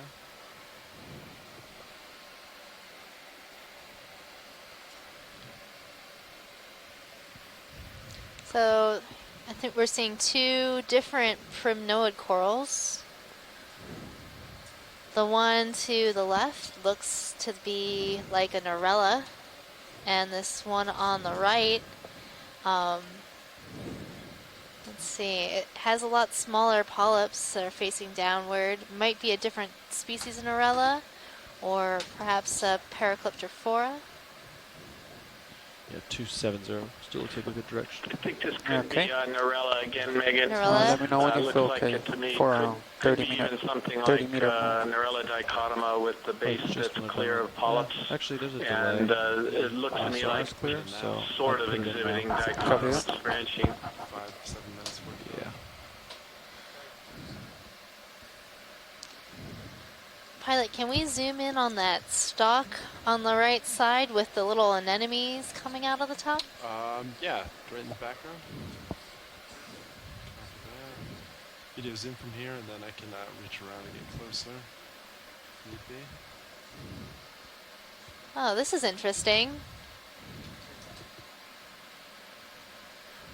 So anybody on shore know what these are? It looks like there's a stalk, but then they're branching at the top. Not sure if they're two anemones, like Cereanthids, coming out from the top of this old sponge stalk, or is this a whole animal? Are the white things barnacles? Those are definitely barnacles. Okay. Yes. So barnacles Megan, I think you're right. They do look like Cereanthids that are growing off the top of a dead sponge stalk. Definitely, I think that's a good guess. Go ahead, Nav.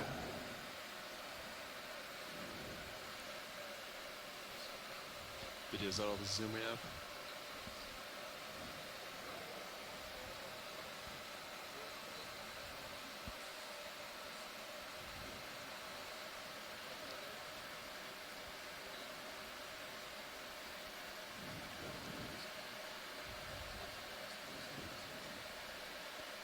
Okay, roger that. Thank you. We can, I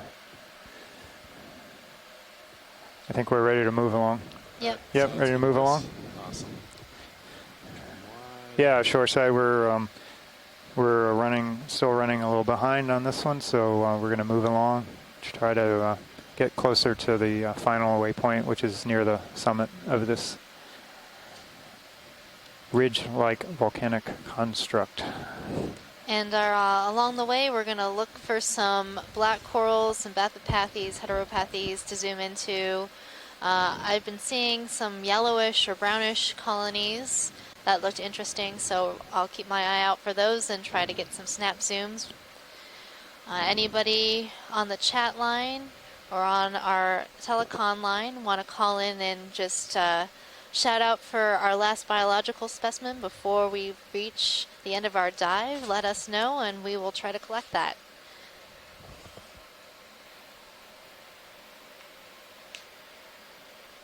Okay, I'm on Sponge Watch. Sponge Watch.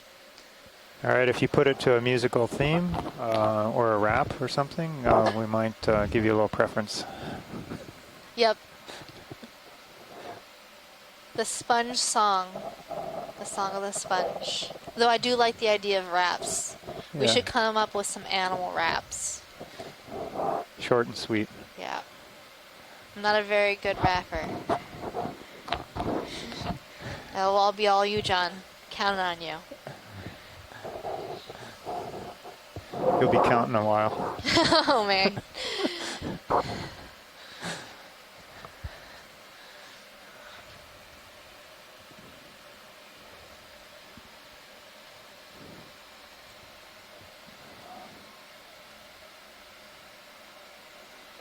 So Les is saying that the barnacles we saw on that sponge stock are for Vercuids.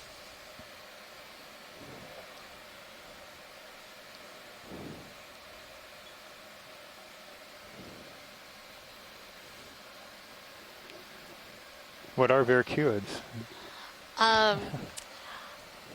They are a type of barnacle. That's circular reasoning. Yep. I don't know much about barnacles. All right, so I have a question for you. When we see some of these corals like the primnoids and you see the holdfast or the part where it attaches to the base, to the rock, they look like a suction cup or something. But so what are they? What is it really? How does it work? Do you know? Like right here, we're coming up now, the shoreside will see soon. We see one, this really white So it's not a portion. suction cup. Just a moment. Pilot, can we zoom on that brown colony on the left middle? Left middle. Or right middle. Oh. I'm getting my rights and lefts all mixed up today. I did that twice. Yeah. Thank you. Yeah, so the holdfast of most of these guys, they aren't a suction cup. They're actually cemented down onto the rock, and that gives them a really good grip to this rock. And corals like gold coral, which is an epizoic species, meaning it lives on top of other coral and takes over that previous coral colony skeleton, it will continue to create additional proteinaceous skeleton material outwards from its base that allows it to skewer it more firmly. Wow. As opposed to this one, it looks like you don't even see a base. Yeah, he is a very thin base, but the black corals are very flexible but very strong.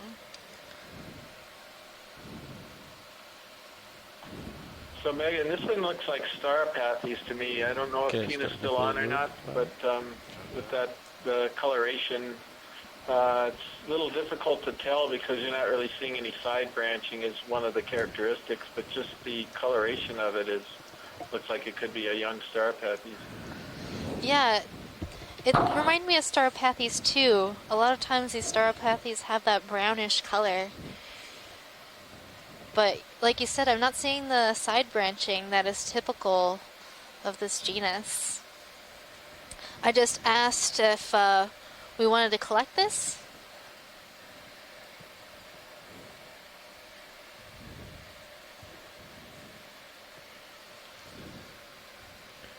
Some great imagery of this guy though.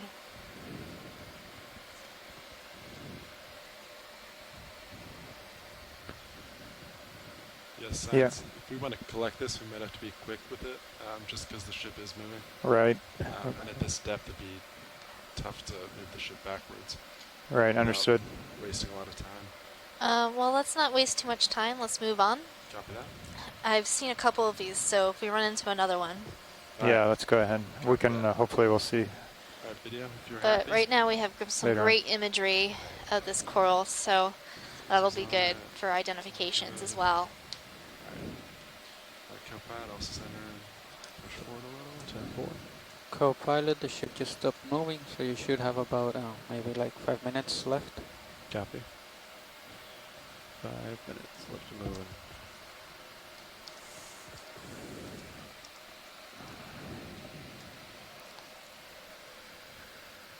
Alright, we're on a Bathypathes hunt, so we're really interested in finding a collectible of that genus.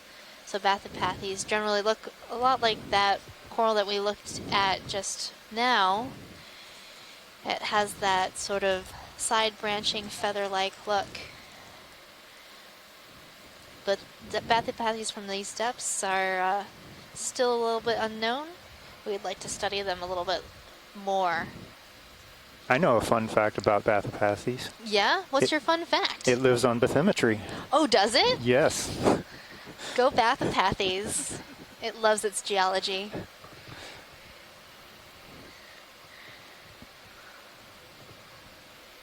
So we're seeing some more priminoids and Iridogorgia magnispiralis with an Ophi on top.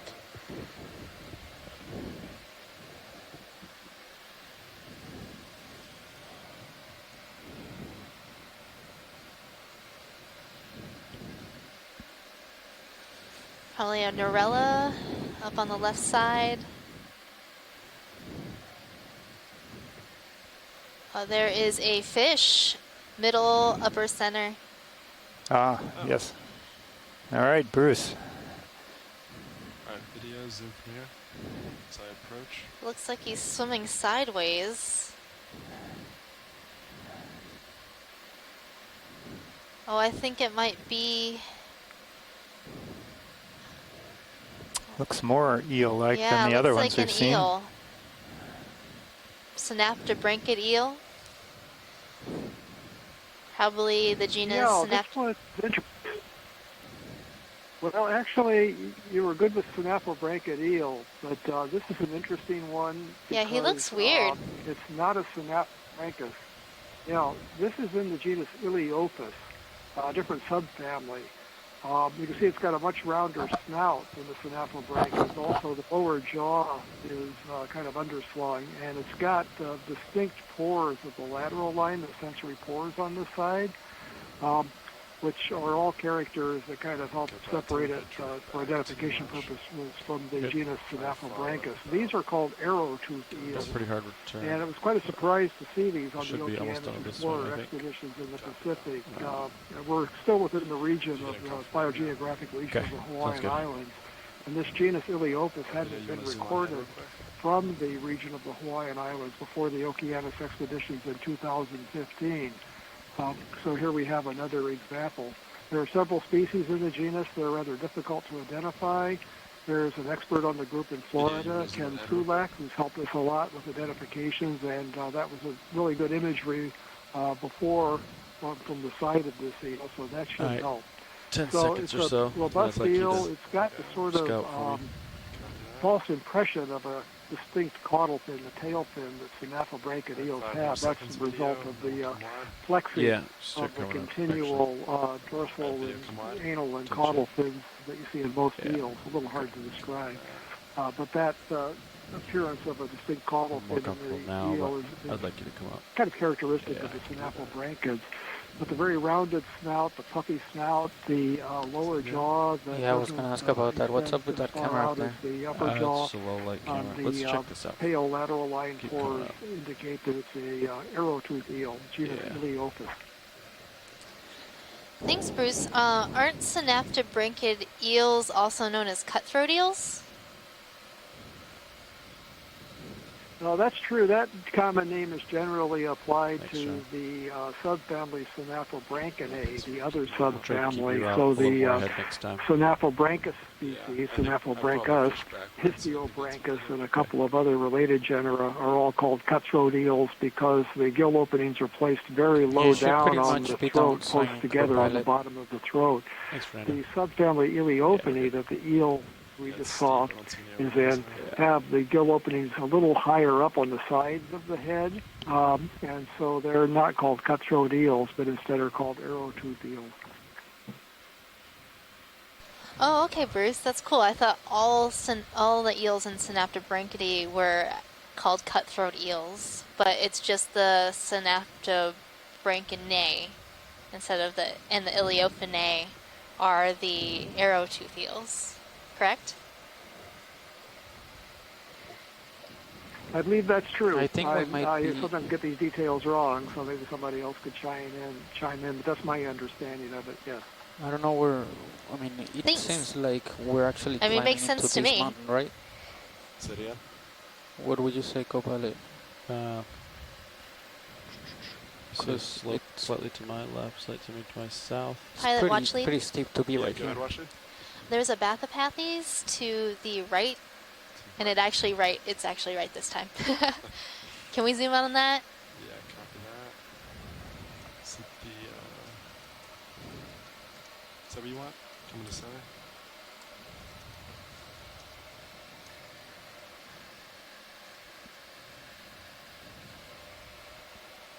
Alright, video, zoom in.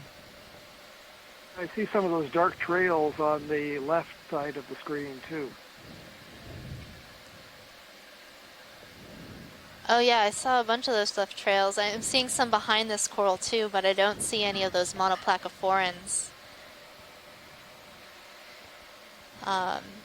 I feel like we should collect this. I'm comfortable.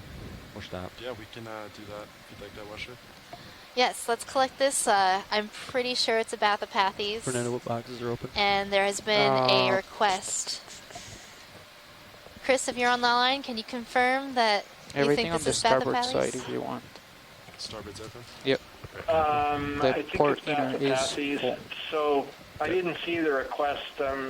This is in the chat room like already, is that right? Yeah, it was in the chat room. It's funny. So I'll probably have to lift to put it in. I'm sitting in another seat here, so I wasn't looking at the chat room at the moment. But so is that Tina or somebody else who's put in the request to collect it? Yes, they wanted a deep Bathopathes. Okay, sure. Well, let's do it. All right, let's do it. Fine if everyone else is fine. Another option would be to get one of these primnoids just because it's a dominant for the community, but if you've got a specific request on the Bathopathes, let's go ahead and grab it. Okay, well, since we collected a primnoid as our first sample, I think a black coral will be good. No favoritism here. Sure. Yep. Spread it around. Yeah, it's like, oh, we don't want to be,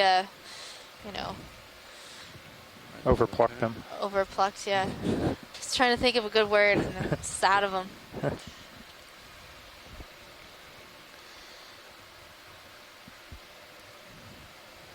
Familyist, or octocoralist, getting all the octocorals and all the black corals. But we did get a black coral yesterday, but that was in the genus Stichopathes. Come up and then lift up. Yeah, deal. Toward dance. So we're still looking for that octopus, though. Yeah, no octopuses. Maybe we'll see a mid-water octopus. You never know. Or at least some sort of cephalopod. You know what I really want to see? What do you want to see? A nautilus. A nautilus. Yeah, I really want to see a nautilus. Remember we went to a place that was known to have nautiluses. We didn't see one. That was down, I think it was in the, it's earlier this year. Oh, right. That was off Samoa, American Samoa. American Samoa. Right. I even watched that. My mom watched. She really wanted to see a nautilus. We were disappointed. But you can't always get what you want. Yeah, but you know, if you try sometimes, you just might find you get what you need. I'm sorry. I couldn't help it. I couldn't remember the third line. So. That looks pretty good. I think that one might have required too much musical ability. I feel like we should quote some more songs during this expedition. Yeah, we'll do opera tomorrow. Opera? I've been to a few operas at the Hawaii Opera Theater. Yes, watching versus performing is two greatly, vastly different things for both yourself and the audience. Indeed. Though I do have a friend who's been in 2 of the operas. Which box do you think? Oh, yeah. Yeah, he was one of those supernumeraries, one of the guys that doesn't sing but does like adds to the ambiance of the exaggerated act. Yes. That is beautiful.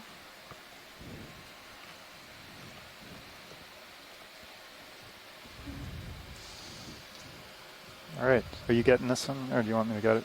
I'll grab this one. Okay. We'll log it. Just when it goes in its box.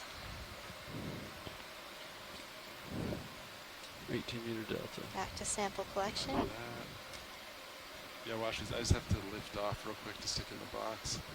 Okay. Can't really open it on the slope, so just be 1 second. Let me know when you want me to open. Specimen 03. Well, actually, this is now, just to let you know, we have about 15 minutes left to go. Alright, go ahead and open it.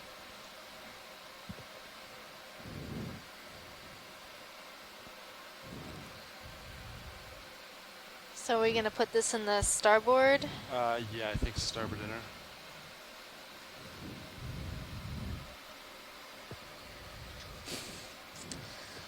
So for those of you tuning in, we have about 15 minutes left on bottom. So for the remainder of our time, we're just going to explore our general area before we leave bottom today.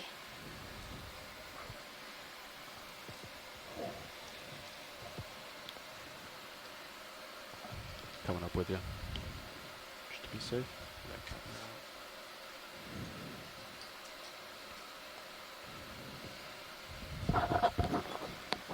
Oh, and I'm also really interested to see if this Bathypathes has that associate polychaete worm on the other side. So the worm always tends to be on the opposite side of the coral than that we're looking at right now. And it lives along that center stem. I got you. Good, buddy. And we don't see it on every colony, but I've seen a number of them. A lot of people are interested in knowing more about the associate invertebrates with these coral and sponges.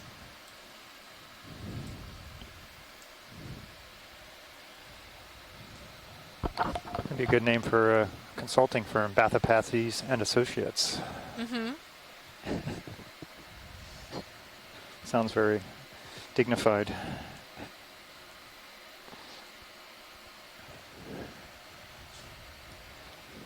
Well, when I have a consulting firm, it's going to be my name. I'm going to steal it from you. Okay. Thought you might go with coral and commensals. Coral and commensals. That's good too.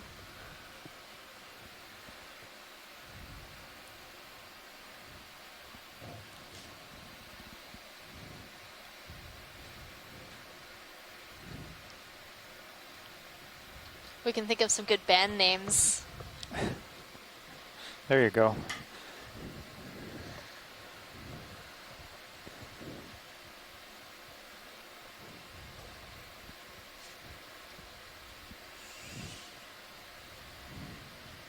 Talus and the Manganese Crusts. Oh. Alright, close box. You drifted to port. Yeah, there may be something interesting on your port side right now. Port, interesting as in... As in taking a look. Copy that. I turned my head. Did you get to the thing? Are we secure? A little bit. Yeah, it's Awesome. in the box. Box is Oh, closed. All right, it is logged. Red in color. Yep. As Strawberry collected. Cam has it in view. Arms off. You said to port? Yep. Yeah, just turn left and you'll see it. Now I got all confused Take a because quick I look was at the looking fish, at then we'll Art's come back screen. Art is to our the cinemagus. videographer right now, clipping video. And for some reason I was like, oh, we haven't put it in the box yet. Gotta watch my screen. Oh, yeah. It's a lot going on here. There's so many screens in this room. There's so many things to watch. Oh, our favorite. We've got Okeanos coloratus. Video, you want to come on in? And I just learned yesterday that these guys have their much gill vodka? vents far in the only back. about 11 minutes. 11 minutes, good. Yep. Thanks. Oh, this guy, look at his different texture on his skin. Yeah. Is this a different species, Bruce? No, I think this is probably the same species. It's just a different angle, and we're getting a sort of different view of how it looks. So I think if you looked at it from the front with the way those little cirri are all folded back, it would look similar. They have a kind of a spiny appearance. Yeah, it would be nice to see it from the side, but may not cooperate. But Yeah. I'm sure that it's a Conocops coloratus. Interesting, the one that we saw yesterday and this one are just kind of sitting on the bottom. They are often seen in a very stereotypical posture of having one of their fins on the side propped up against a rock and the other one on sediment. They seem to prefer a habitat that's between the sediment and the rocks, but this one is right here in the middle of the rocks. So we're going to maybe move around and get a better view of it. Yeah, we're starting to see a little bit more of his face right now. You want to kill lasers now? Yeah, you can also see that white area up between the eyes. That's actually where this little lure is on a very short stalk. But these are anglerfish relatives that have a lure on top of the head, like the monkfish, goosefish, and frogfish in shallow water. And then you can see the gill openings and the characteristic anglerfish position far behind the head, actually behind those fins on the side, the little sort of tubular structures with an opening are actually the gill. Oh, it looks like he's turning around for you. Placed far forward, up underneath the throat, underneath the mouth. Ambush predator with a very large mouth. They just sit and wait for small shrimps and other things to swim up and then slurp them in. Yeah, thanks, Bruce. I was really enjoying the way he was sculling his fins back and forth. I think he might be getting a little nervous about us watching him. Or she. I mean, it could be a female. We never know. Could be named Amy. Amy? Amy the Conocops coloratus? Beach. I just really am fascinated by these little projections all over the body. What are those? Well, I think those are little fleshy whisker-like things. And now that I look at this some more, I'm not so sure about the identification because this is a brighter orange color than the Conocops coloratus, and the coloratus are more spiny than this. It'll be interesting to send the pictures of this fish off to some experts because it's not entirely clear to me that this is the same species, and it might even be something new. But don't jump all over that because we'd have to figure out what this actually is. But you're right, it does look different now that we have watched it for a while. It does look different from the Conocops coloratus that we usually see. Yeah, thanks, Bruce. It's really interesting. Watch it. Are you happy with this? Yes. Let's move on and see what else there is to see before the end of the dive. All right, video, come wide, please. If you saddle right, basically your same depth. If they ever show us a face, we should grab that shot. It's not really turning towards me. No. I can't see. I can't Yeah, turn we probably have about 10 minutes left. Is that right, Nav? We have 7 minutes left. 7 minech left. This large stacked pulsar. See that? So let's find something else to zoom into. Big guy. Oh in this They area. may have already seen See what there is to see.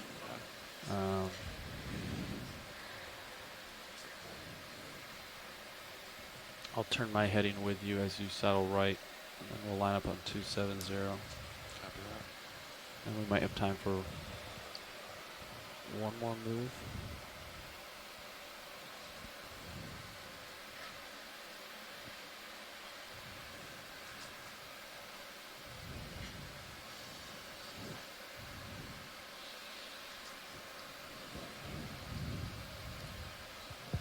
So we've got another one of those more golden Bathopathes or Stauropathes. What is this right here? Might be a bamboo coral. Let's zoom in on this coral right here. Yeah, absolutely. Ooh. Oh, and a sponge. Oh my goodness. We'll see that soon, shoreside, coming in on the right. Video, come on I see that. Now you don't. No, you don't. I'm thinking get back to- Caliphacus on that one. Ooh, we got a shrimp here too. And something else growing in the coral. Oh, yeah. So this looks like a dead bamboo coral, but it's been colonized by a bunch of parazoanthids.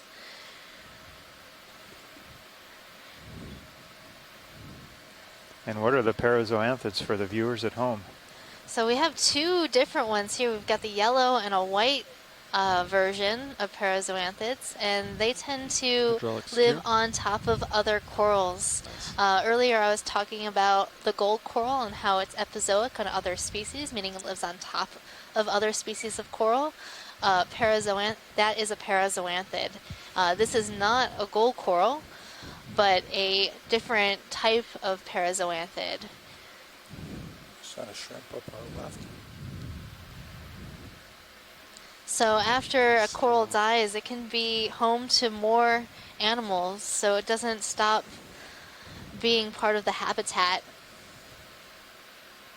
So this is definitely a pretty old bamboo coral, but it's still living on as habitat for these other corals. So what was the word? Epizoic? Epizoic. All right. So when I climb in the top bunk of the rack, am I an epizoic creature? Only if you never leave. Okay. Bless you. All right, do you want to zoom on sponge now? Yes, please, the sponge.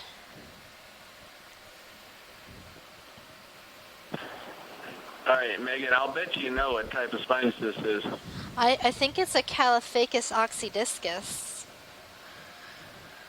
which is a rosellid sponge.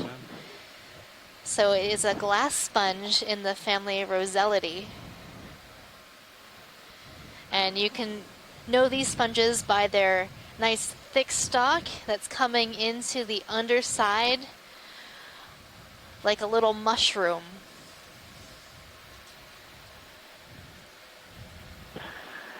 Yeah, so the rosellids and the euplectelid stalk sponges, they differ in the way their stalk attaches to the top of it or the main body of the sponge. And in the rosellid here, it's actually attaching to, I guess, what you would call I guess the way to think about the sponge is that it's like a glove that's been sort of inverted inside out a little bit. So the part of it that's to the left is actually the inside of the sponge, the atrial surface, and then where the stalk attaches, where you can't see it behind it, is the normal outside of the surface. And so it comes in at a little bit different location. Next time you see a euplectelid stalk sponge, I'll go ahead. Oh, here we go. We were frozen there for a moment. So, yeah, I was looking at the same thing for a while. I didn't realize you were moving in on it. Ah, and you got a shrimp So in there. if you sort of get this attachment to memory, then the next time we see one of those bolosomini like we were seeing yesterday, you'll see what the difference is. But beautiful example of a rosellid stalk sponge in the genus Caliphacus. So Chris, why do they call it the atrial surface? Atrium always... atrial surface is usually the inside of, if you had a vase-like sponge, the inside of it is referred to as the atrial surface, and the outside is referred to as the dermal surface. And so this particular surface we're looking at right now, if I remember all this correctly, is that this is actually the dermal surface, and the atrial surface is the other side, and that's what gives it this sort of inside-out kind of morphology. And by the way, this little shrimp right here, I think this could be a Levius, and a lot of these Calophacus have got these little commensal shrimp in them, and we've seen this before. And so how they find each other and why a lot of them all seem to have similar, the same species of shrimp is one of these fascinating deep-sea questions that we're all trying to sort out and answer. This one looks to be a female with eggs. So she's holding those eggs up underneath her body in her pleopods. Let's get ready to come up. Is that all the time we have? Yep. All right. All right, wash leads. Unfortunately, that's the end of our bottom time for today. So we're going to have to set up and come off bottom now. Okay, thank you. So that is the end of our dive for the day, folks.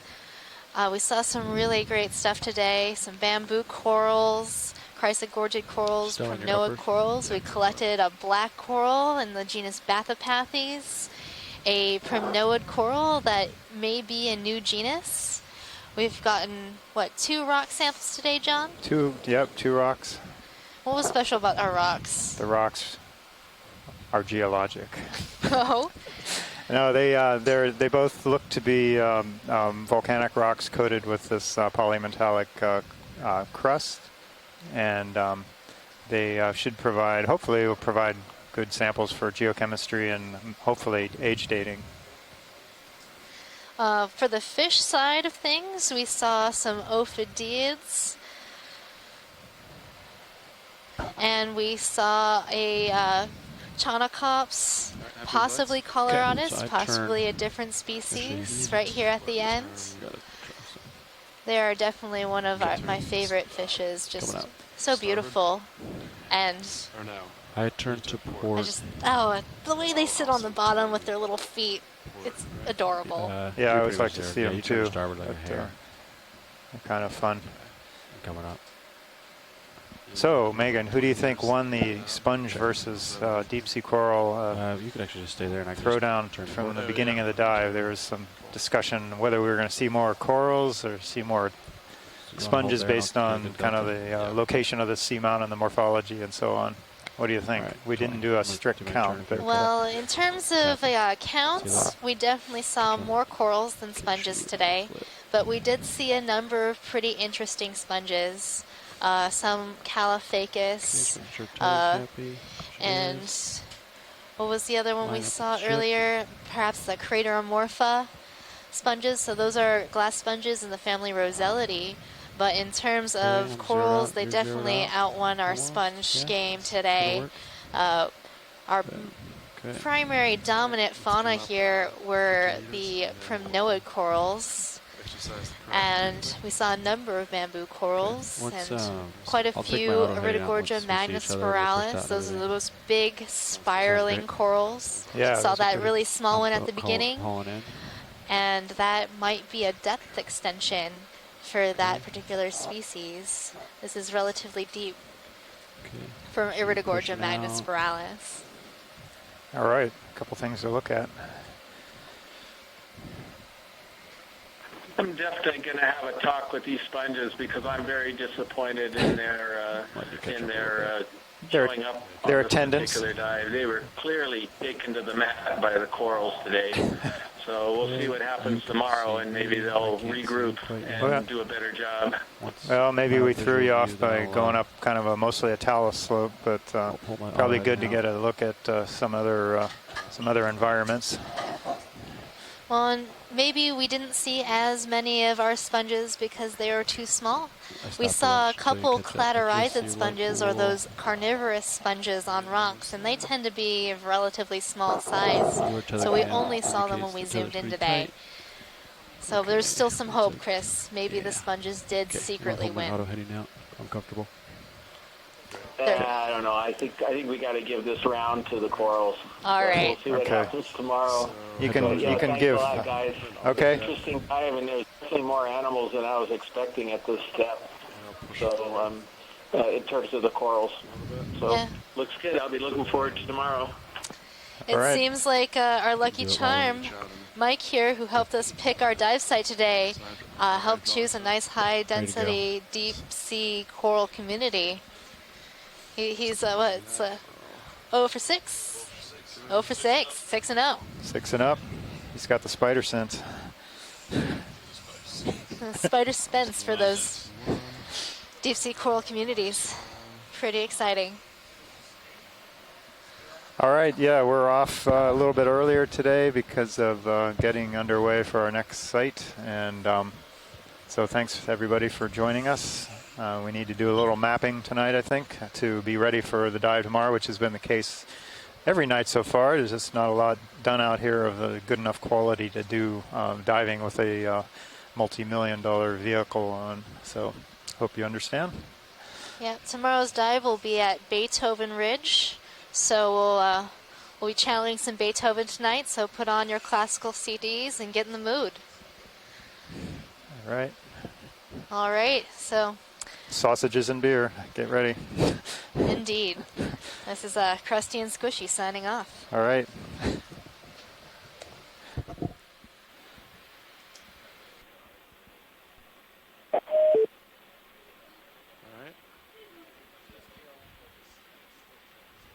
Call that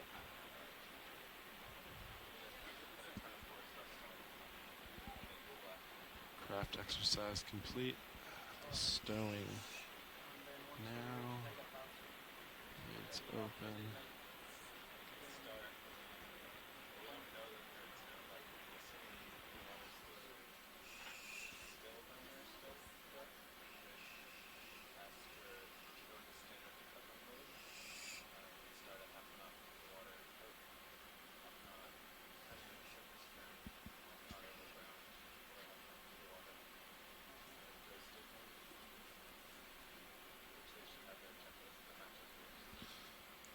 Arms off.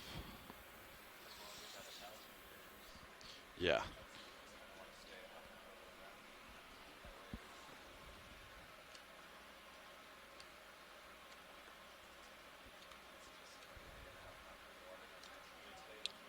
Starting to spin. Oh, did you? That's weird. Kind of spun funny. Nothing. It's funny even with my auto heading in, you didn't line up. That's alright. Alright, I'll start dialing in Z-Bias.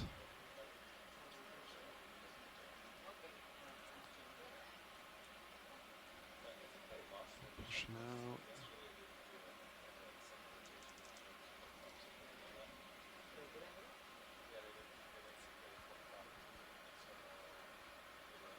Alright, it's 80.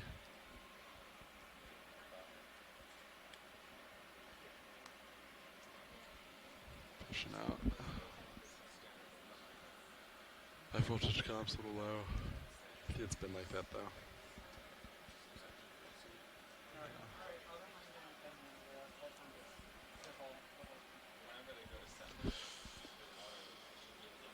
Fiber levels look good.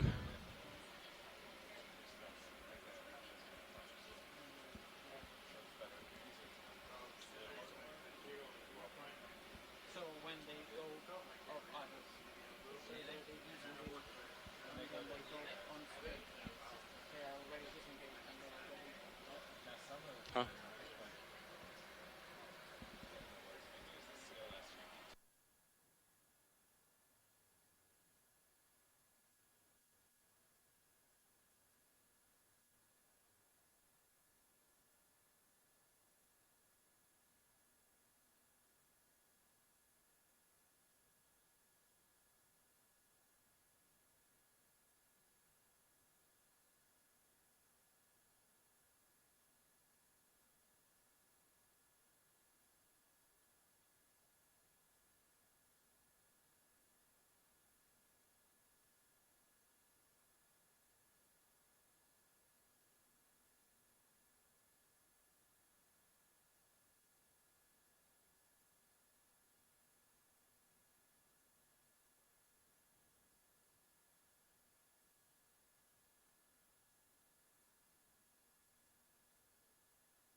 I like how that sounds. Hold on.